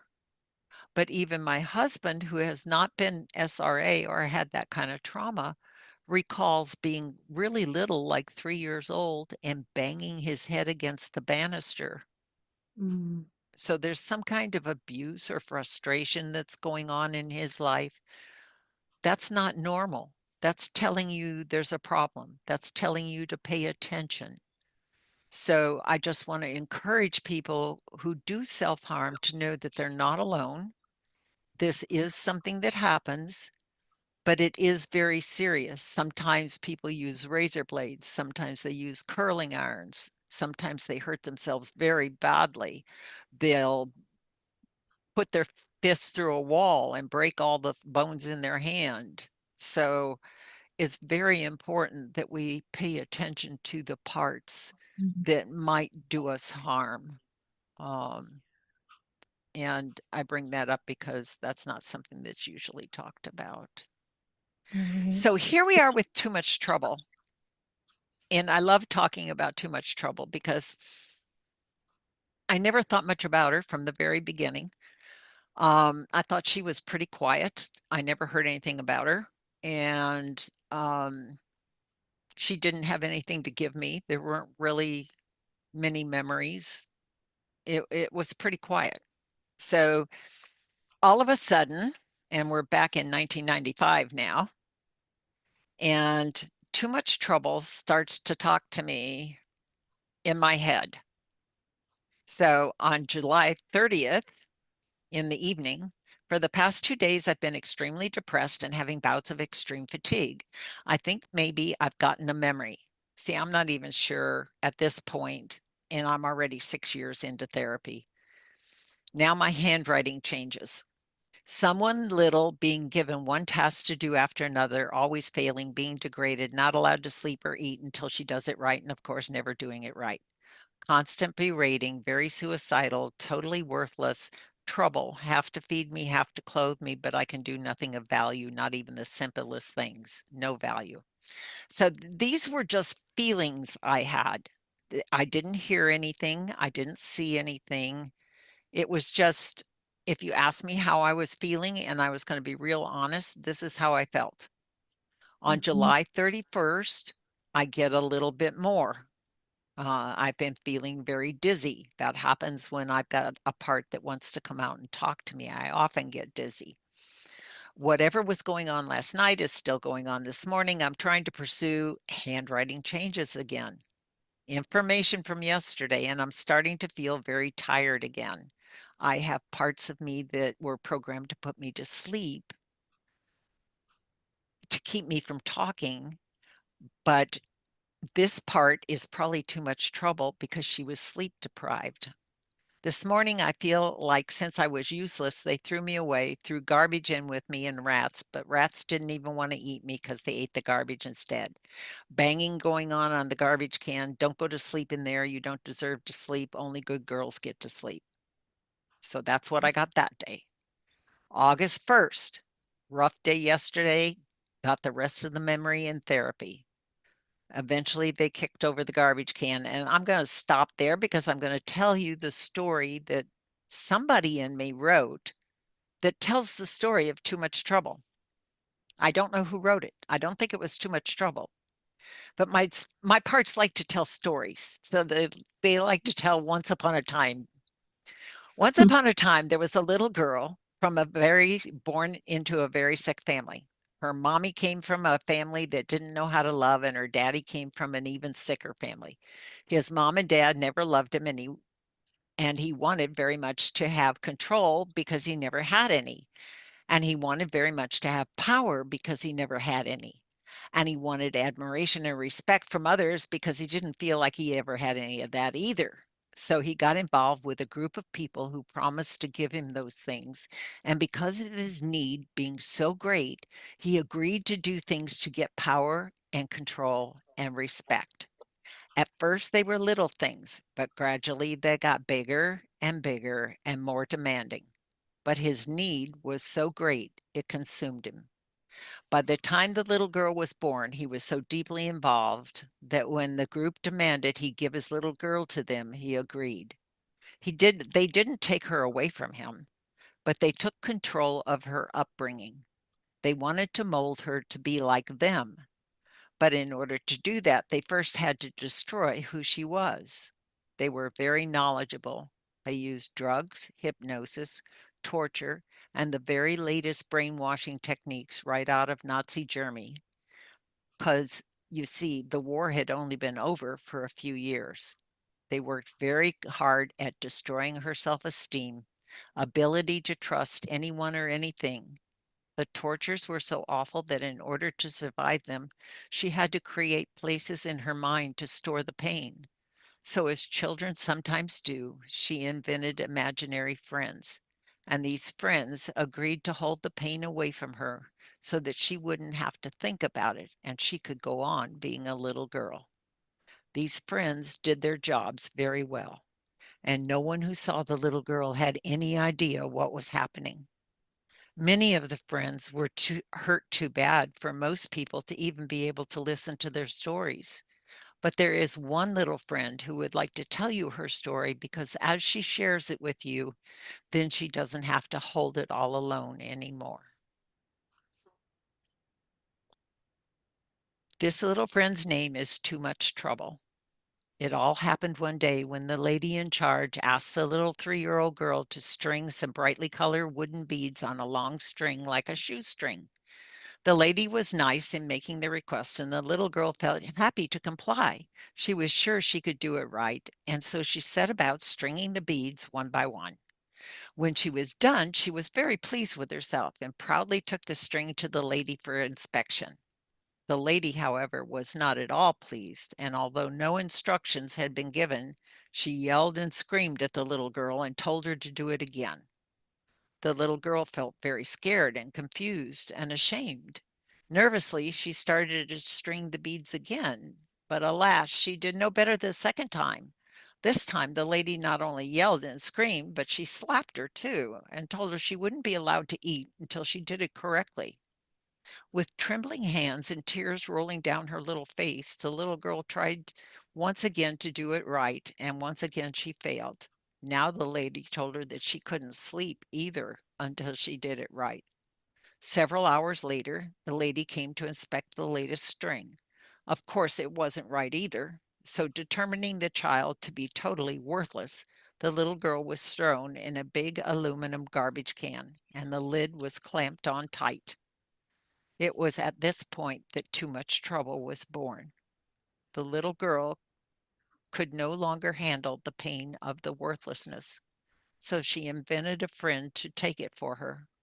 In her imagination, she went inside her safe place in her head, and now too much trouble was in the garbage can, not her. When they banged on the can with a stick to keep her from sleeping, because only good girls get to go to sleep, it was too much trouble that was in the garbage can. Too much trouble who covered her ears to keep out the noise. When they dumped garbage and rats in on top of her, it was too much trouble who huddled in fear. Later, they emptied the contents of the can on the floor and claimed not to be able to tell which was garbage and which was the little girl. But they decided they could finally figure it out. The rats ate the garbage, but the little girl was so bad, even the rats wouldn't eat her. And since she was no good, they decided to bury her. Too much trouble was the one who took all this pain, while the little girl hid safely in her head. When all the suffering from this day was over, too much trouble took all the pain and the memory of it back inside her head, and the little girl came back to the world with no recollection of any of it. All my life, I have felt that I was too much trouble, and I can't count the number of times I've apologized to people for being too much trouble. A few weeks ago in therapy, too much trouble came out of her hiding place in my head and shared Mm. with me her pain. She had held it for 46 years, and she was very tired. I still don't feel all of her pain, and she is still trying to believe that she's not worthless. But now I have one more piece of the puzzle of my life. Now I have the memory of one of the days of the first 13 years of my life that were totally missing. I am grateful to God for the rich imagination which allowed me to create Too Much Trouble, and I am also grateful to Too Much Trouble for being such a faithful friend. Wow, that is so touching. Thank you, Too Much Trouble. I just want to say that you're not worthless and you're not too much trouble. And I too have memories of having those things done to me. And it Wow. has to do with garbage and being worthless. I And I it's don't know if absolutely brainwashing. It's yes, absolutely it is. programming. Mhm. It's not an accident. Too Much Trouble wrote a poem, and I'm going to let it be read to honor her. Mhm. I And think maybe that we're would be taking too much time or whatever, no, but no, no. um, our therapist fired us. And she fired us because she wanted to call out parts. And when she would try to call out parts, my parts wouldn't come out. And after 3.5 years of working with this therapist, she got disgusted with us and she fired us for being uncooperative. Oh, And no. I'm so she was sorry. she was working with Too Much Trouble when that happened. And in response to her firing us, Too Much Trouble wrote this poem. And this is her writing. Too much trouble. Get out of my way. That's what my mommy and daddy would say. Too much trouble. You're such a mess. Just look at the way that you've ruined that dress. Too much trouble and too much expense. Why did I have you? I must have no sense. Too much trouble. Never do what you should. How could I love you? You're just no good. Too much trouble and no brain at all. You can't do a thing, no matter how small. Too much trouble. You're ugly and fat. You're not even decent food for a rat. Oh, Too much trouble to eat, drink, or sleep. Definitely too much trouble to keep. Too much trouble. I haven't a clue which is the garbage and which is you. Too much trouble. Not worth a hoot. Not even worth a bullet to shoot. Too much trouble. Get back in that can. Then one more chance. Go pleasure that man. Too much trouble to ever be worth anything more than her place in the dirt. Too much trouble. She's not even her own, just a part of a whole, yet very alone. Too much trouble for God to bend down and offer her anything more than a frown. Too much trouble not thinking right. Nothing but pain and confusion in sight. Too much trouble. Nothing to do. Guess we'll just have to bury you. Too much trouble her whole life through. Now even too much trouble for you. Too much trouble. Not worth the time for God to bend down or for God to love one of this kind. Bury her now. Please bring the shovel. Please, God, in life for too much trouble. thank you for reading that. It's Yeah, she's, such an honor to honor Too Much Trouble. yeah, and she's really important. And She's very precious. just a couple weeks ago, I got a memory that I had totally forgotten about. My dad had these weird nicknames for us. And all of a sudden, I could see my dad say, "Hey, mouse meat," which was the nickname he had for me. And he laughed like it was just the funniest thing in the world. And I always hated that name. And he used to call me mouse meat a lot. And it just Mm. dawned on me like 2 weeks ago that he was making fun of Too Much Trouble because they Yeah. put the rats in and the rats wouldn't eat her. And so he called her mouse meat because that's what she's good for. She's just good for the mice to eat. And so now I'm having an issue with being very angry with my dad. So you can pray for me. Yeah. I can understand why you would have that anger come up with that memory, Yeah, that that really and made that me angry. realization. Yeah. Um, when I did another podcast, they asked me to put this in. And this is a certificate for Mensa. And Mensa's an organization that is dedicated to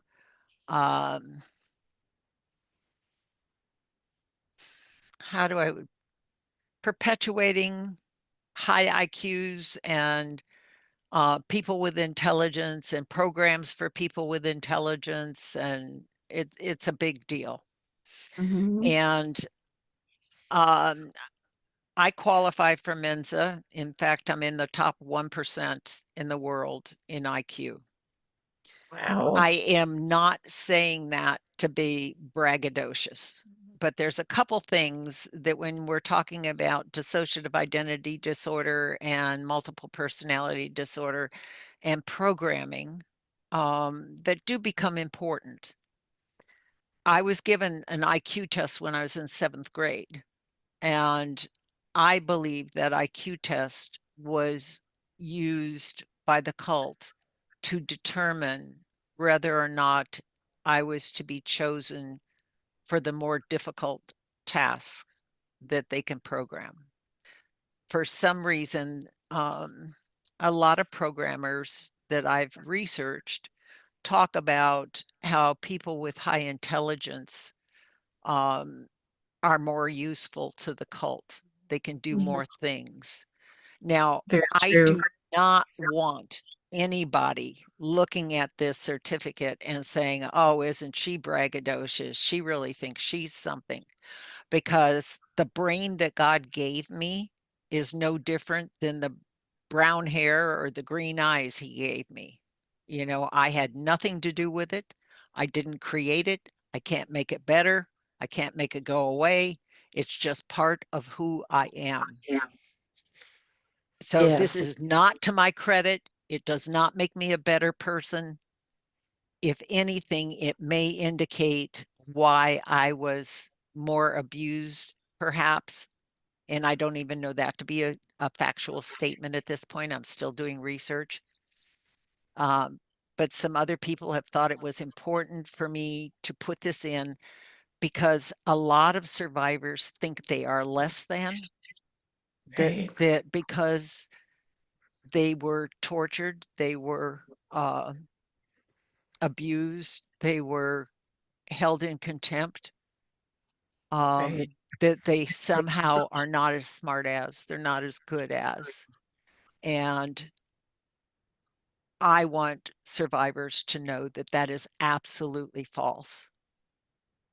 Yes, And it's very true that these people pick very intelligent people, and they are not less than. And they say there's a statistic that says we overall as human beings only use 10% of our brain.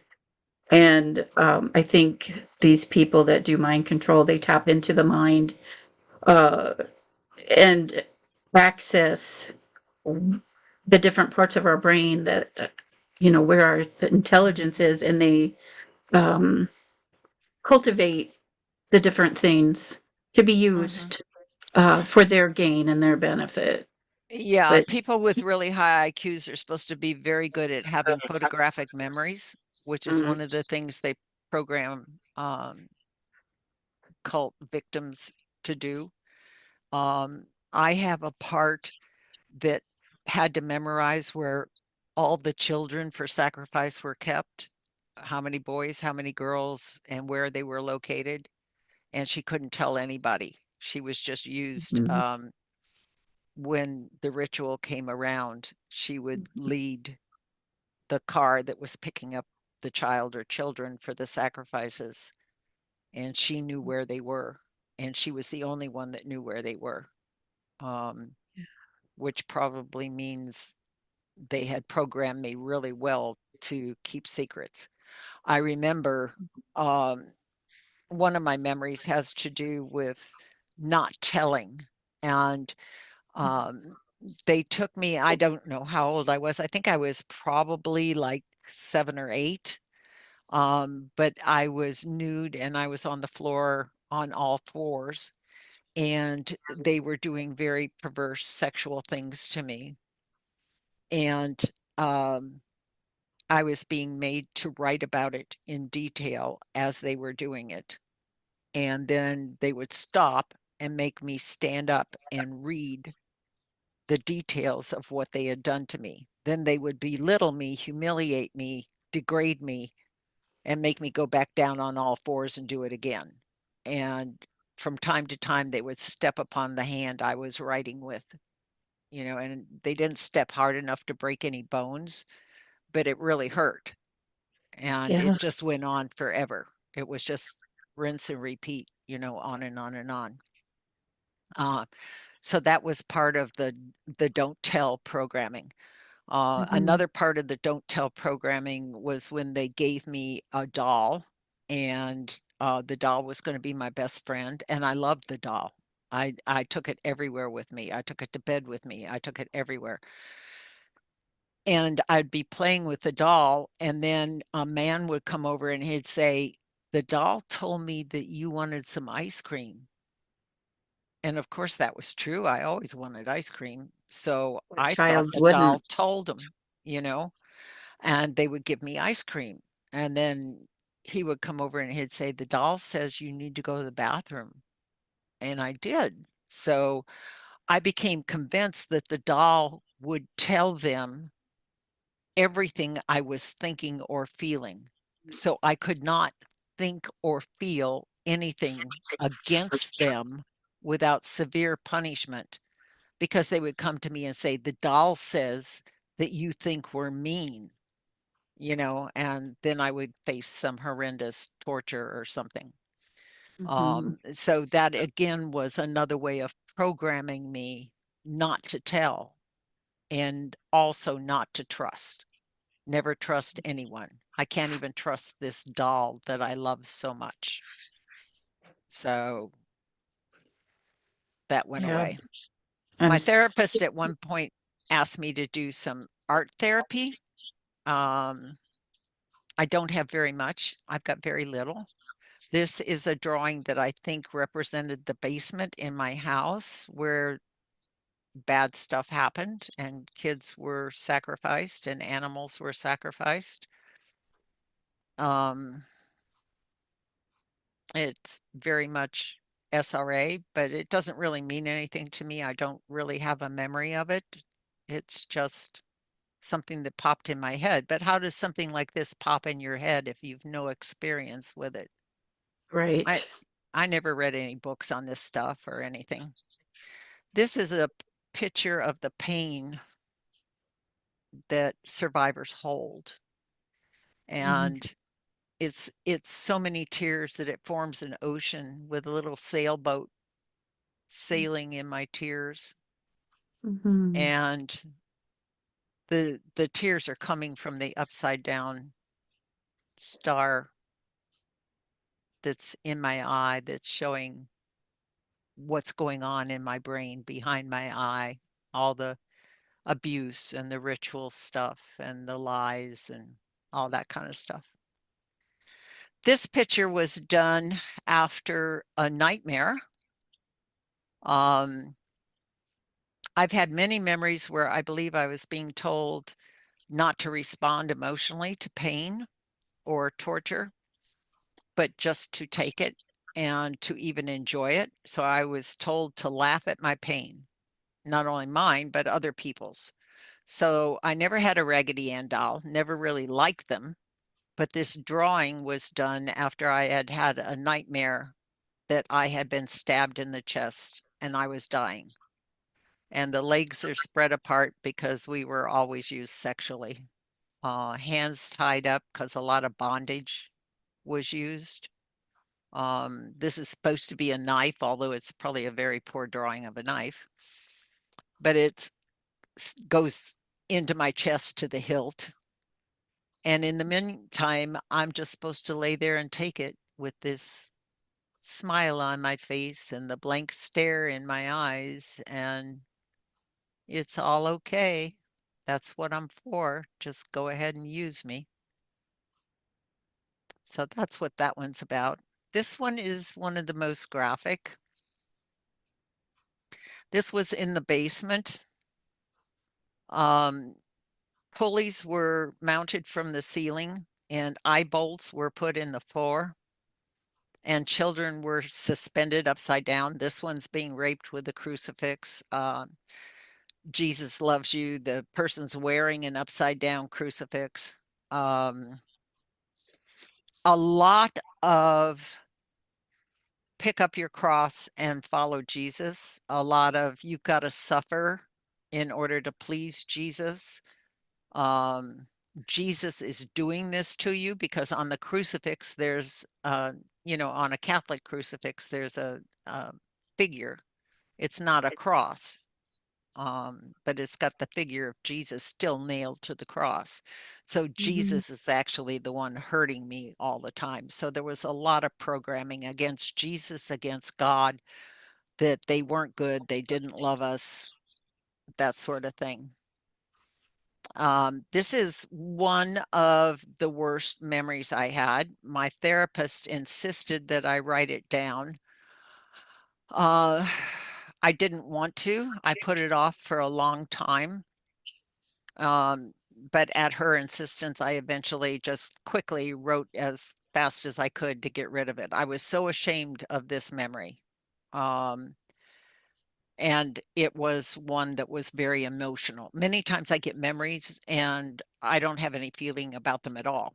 It's just a little mini movie that plays in my head or a knowing that just won't leave me alone. I just know that something happened. Um, this one was not like that. This one had a lot of emotion to it. I had nightmares about it. But my therapist wanted me to write it. So I said, anyway, I might as well get this over with. It was in a basement, my basement, I believe, and it was nighttime. The setting is duplicated at the right. So here's the altar. There was a priest at the altar. There was a sacrificial child over here, the window here. Um, there was a drain in the floor here, and I was standing here, and there was an audience of people that were there. Um, the sacrificial child was a small blonde boy, about 3. I sensed that I was older, like 8 or 9. The man in charge was talking to the people, and then he started leading them in a prayer or a chant. They all closed their eyes, and I decided I could use the opportunity to set the little boy free.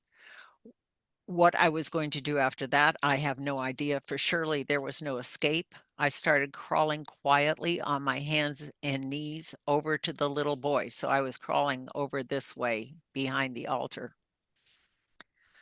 I think I got about halfway there when I was caught. The man in charge kicked me and I flew back several feet. He then went and got the little boy and tied him on the altar, a table, I think, and stuffed a sock or some other cloth into his mouth. There was a concern that his screams would be heard by the neighbors. So I think this happened in my own basement. The man then proceeded, starting at his feet, to cut off his toes and fingers one by one. After he cut each one, he held it up and dedicated it in some way, and then placed it in a silver metal plate, like the kind the offering might be taken with. When the plate was full, he passed it among the audience for everyone to take one and eat it like communion. Then he killed the little boy, either by stabbing him in the chest or cutting his heart out. I also sensed that his throat was cut. I needed to be punished for trying to set the boy free. So they made me take my clothes off and tied the dead boy to my body face to face, his arms to my arms, his legs to my legs, his neck to my neck. I was secured to a cross on the wall with my arms outstretched for quite some time while the rest of the people had an orgy. Then the boy was taken off of me and put in a plastic bag, and one of the men took him with him when he left. I and the table were hosed down with a garden hose. It was cold. The water went down the drain in the floor. Then I was told to go upstairs and go to bed. Done.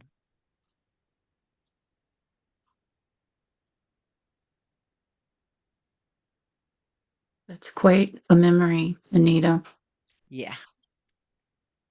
I just want to take a moment in Sure. case the listeners need to use some self care. I just want Sure. to um, Absolutely. people go ahead and pause the video if you need to.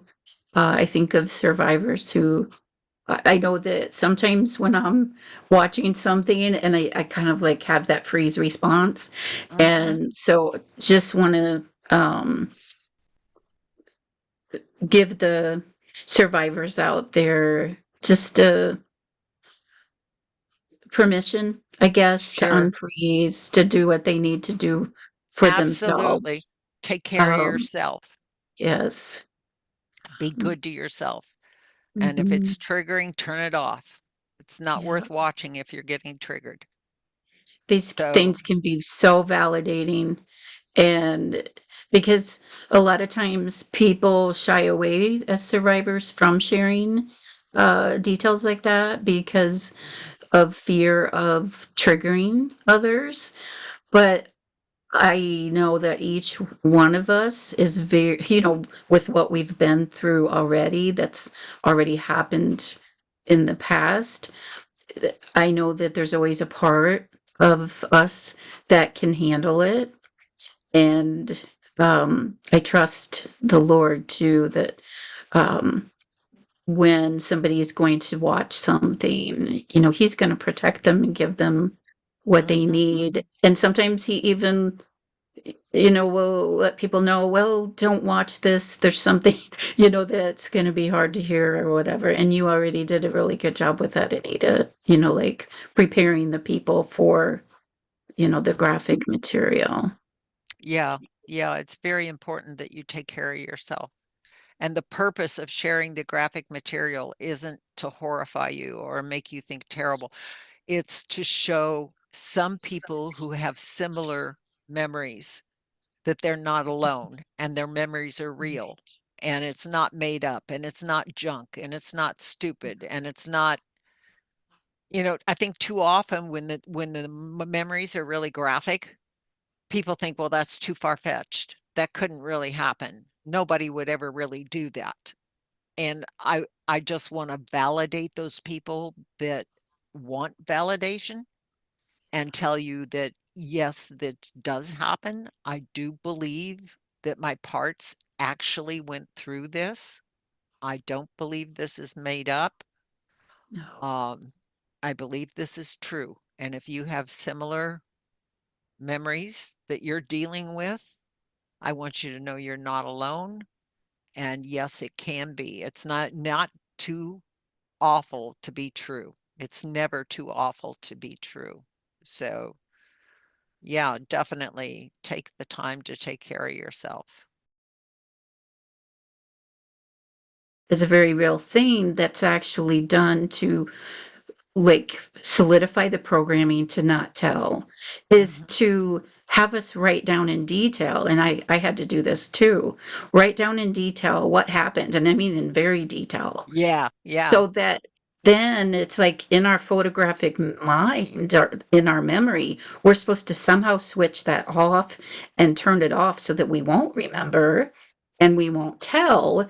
But in being told to write it down in detail and then having to read it in detail, it's like that set us up to not remember. And so Mhm, it's so hard to get to those memories. So mm, in some ways, I want to say yeah, bravo to you for getting to those memories, because that programming and conditioning is very effective to keep us from remembering and keep us from telling. And look at it you, is. you've drawn and you've written and had these memories that sometimes people don't have. Yeah, I'm missing a lot. I mean, there's other people that have more stuff that I wish I was like them. I wish I could hear like them. But this is my walk. This is what I have. Mhm. And for whatever reason, this is the way it is. So this is all I have to share is what my truth happens to be. Um, I am still looking for truth. I feel like my life is a 1,000-piece jigsaw puzzle that somebody dumped out on my desk, and it doesn't even have a picture on the cover. It's just a bunch of pieces. And Mhm. it's taken me 35 years of working very hard to even turn a few pieces over and put them together. So I've still got an awful lot I'm missing, I know. Awful lot I don't know. I'm not an expert, but this is what I've gotten after 35 years. So right now, um, I had nightmares all my life about being in the Holocaust. I swore, even as a Christian, that I was reincarnated because my memories of the Holocaust were so vivid. I could smell the smells. I could see the smoke. I could see the chambers. I could see the beds in the medical facility where they were skinning people alive. I was laying in the back of a truck full of dead bodies, and if I breathed, they'd see me breathe and they'd kill me. And I was in a pit full of dead bodies, and I was being raped, gang raped by a bunch of soldiers in uniform, in Nazi uniform, and they inserted things inside of me, and just all this horrible, horrible stuff. And it was like every night. It was just, and I finally decided the only way I could know this much about the Holocaust is if I was reincarnated. And some part of me actually lived in the Holocaust, died. I was born in 1945, right at the end of the war. So that part died. And then I was born with their memories because it just didn't make any sense to me.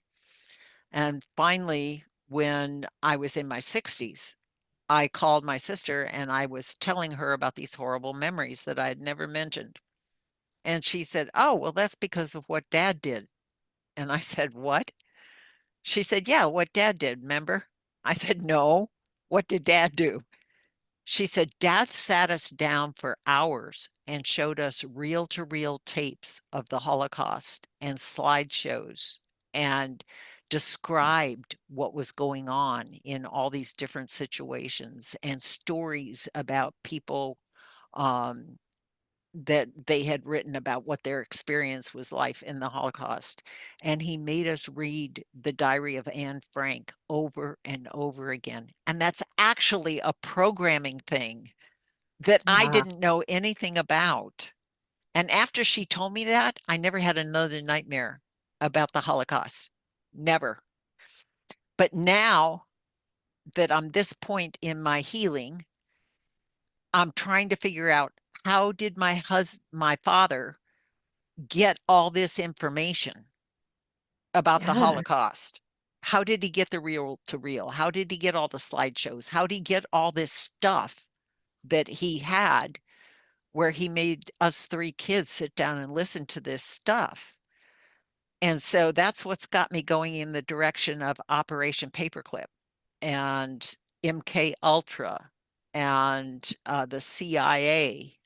And I'm now doing research on all that because at the end of World War II, um, my dad, this is his ID card, and he was in the Army Air Car. So he was a flight officer Mm. in the Army Air Corps in June of 1945. And then I'm doing research on the Operation Paperclip, and I'm reading Linda Hunt's book, and she's talking about how many doctors they brought over illegally from Nazi Germany at the end of the war under the CIA, even Yeah, I think it was against. 1600. Yeah, it's horrible. So this is a picture of a soldier that's been given some kind of hallucinogen, and there's the army doctor. This is Edgewood Arsenal in Maryland. That's an army hospital where he was Mm. being used for mind control experiments. Oh, So wow. right here, it shows an American soldier wearing a gas mask, walking on a treadmill in a chemical warfare plant in Edgewood Arsenal. Over 7,000 soldiers were used in experiments between 1955 and 1975. Mm. 20 years. Was my dad one of those? Was he experimented against? Was he one of the victims? Or was he part of the perpetration of this? And it Was could he be both. one of the guys that did that? This is von Braun, who created our space program and is credited. They make him such a friggin' hero, and he was a Nazi scientist.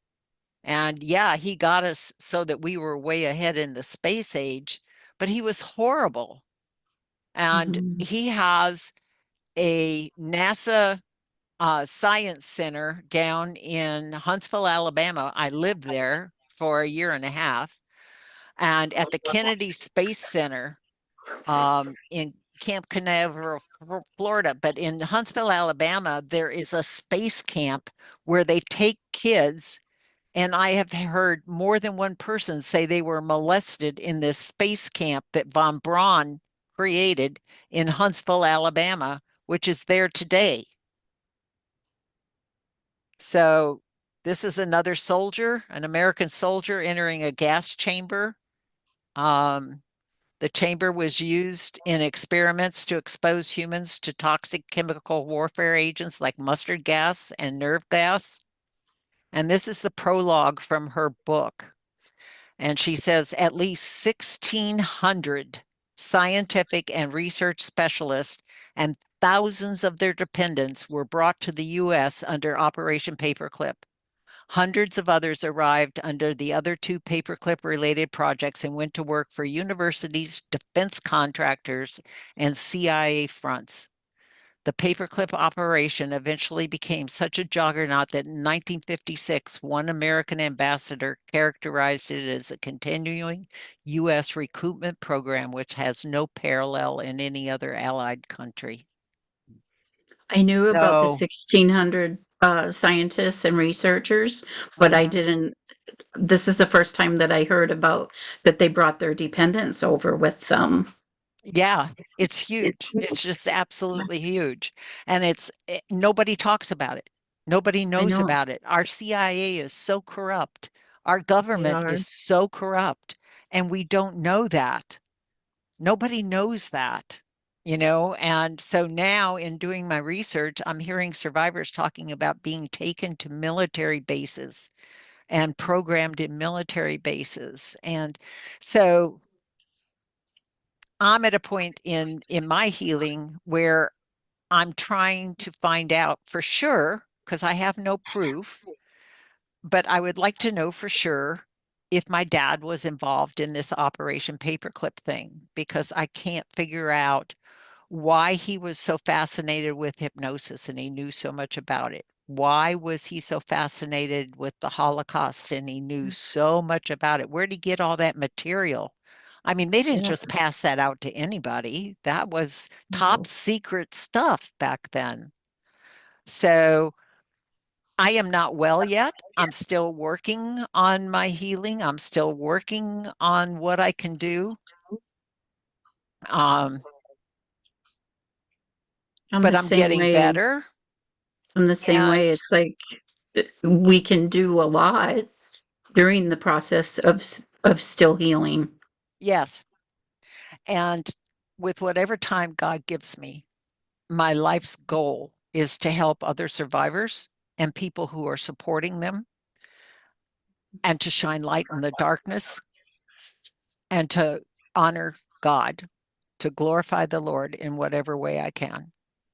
So, any opportunity I get to come on any podcast and talk to anyone, I am so grateful for. And I just prayed for days that God would guard the words of my mouth and give me things to say that would be meaningful and helpful.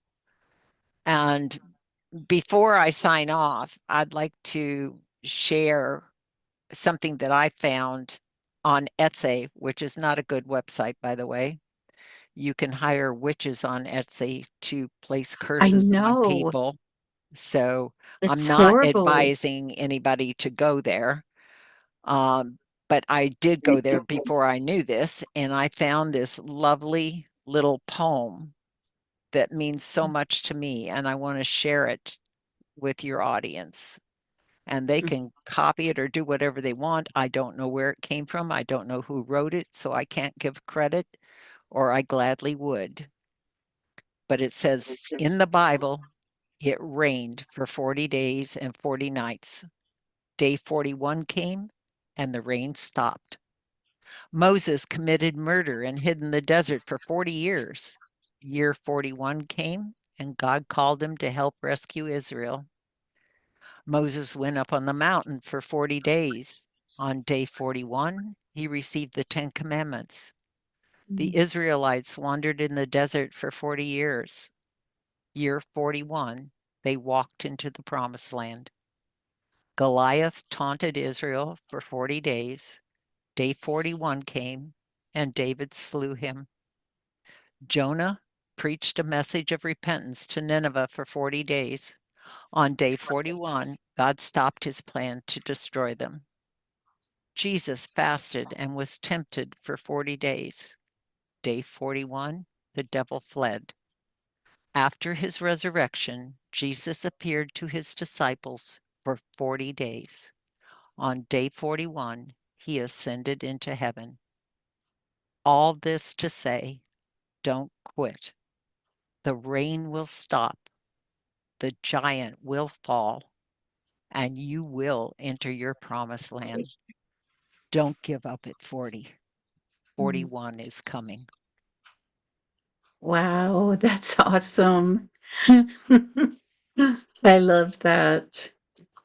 Oh, Anita, thank you. It has been such an honor to have you on here today to share, bravely share, openly, vulnerably, authentically share, um, and the courage that you display when you speak out, I know is going to make a difference.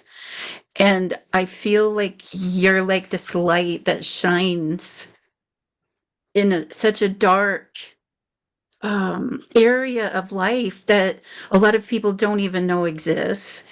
And you shared stuff with us with your parts and the art and the writing.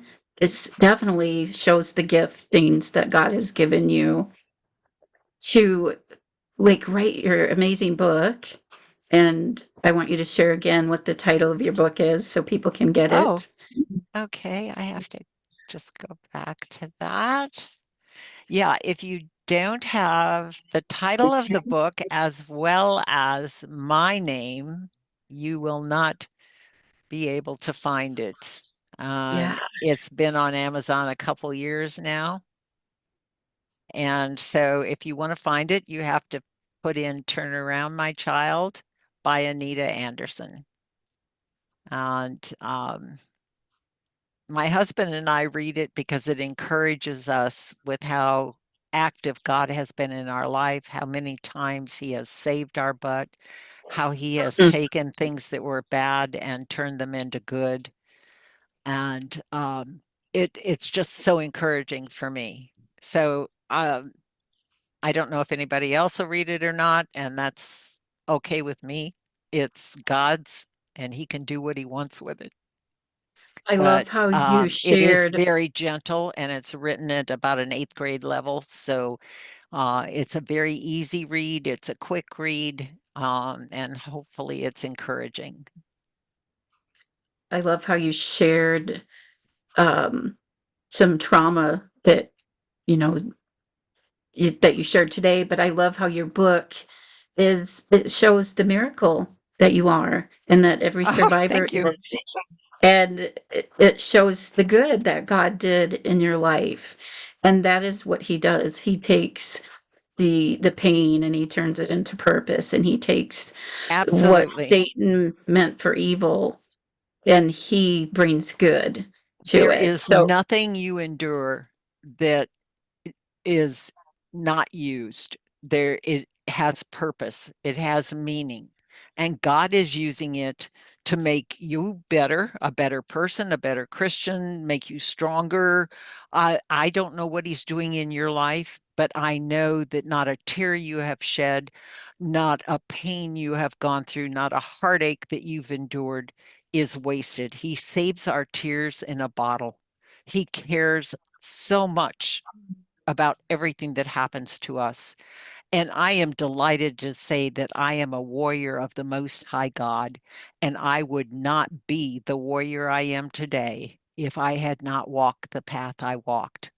So if we went back to the very beginning and I'm in heaven with God before I'm born and he's showing me my life and asking me if I would endure it for his sake, I would say 1,000 times yes. I feel the same way. So has it been rough? Yeah, but it was rough for Job. It was rough for the apostles, and Satan lost because despite his Right. best efforts, I love the Lord God Most High, the God of Abraham, Isaac, and Jacob with all my heart and soul. So, Satan, you lost. That's right. That's a beautiful way to end the podcast. Thank you again, Anita, You're for welcome. sharing your testimony. Well, thank you for being such a great co-host. Oh, I enjoy it. So next time we should have Cindy back with us. I would like to Okay. close us in a prayer before we end the podcast today. But again, Anita, thank you for being with us and sharing your message of hope. It's and transformation. It's I know it's a hard road, I walk it as well, but Yes. it is worth it, and every single survivor is worth the fight it takes to have the healing and the hope that Jesus brings. So Amen. thank you, Heavenly Father, for me creating Anita. Thank you for the beautiful gift of dissociation. Thank you for every single part of her.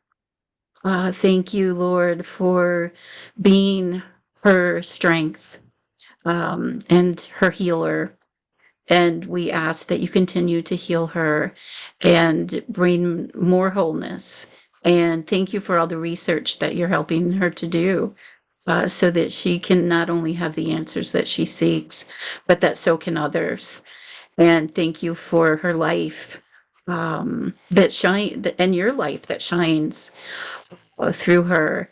And I just pray that this would be such a hopeful, healing um, podcast that the survivors can watch. And even if they do it in increments, that they would have the validation that they truly need and that they would feel like they're not alone and that Anita's life would give them hope. My gosh, if Anita can do this and get this far, so can I. And we ask that you give survivors hope and break the chains and set them free, Lord. And we thank you and praise you in Jesus' mighty name.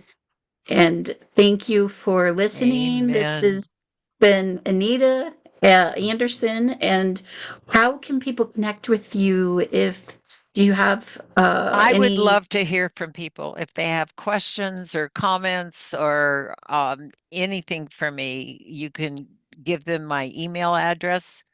My email address is also on my book if they wind up getting the book. Um, so yeah, I would love to hear from them. It's my great joy to connect with others and to form a community. I want to form an army of warriors that are out there exposing the darkness, building up one another, comforting one another. We need to band together because come Halloween, the Satanists are all in their covens and they're making their sacrifices and they're doing their chants and they're casting their spells and they're doing all this. And what are we doing? We're having a harvest festival and pumping our kids full of candy. That's sick.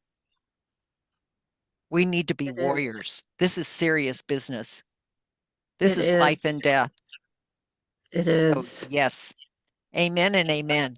Amen. And for the listeners, I want to say that this has been the Relentless Hope podcast, and Cindy should be back with us next time.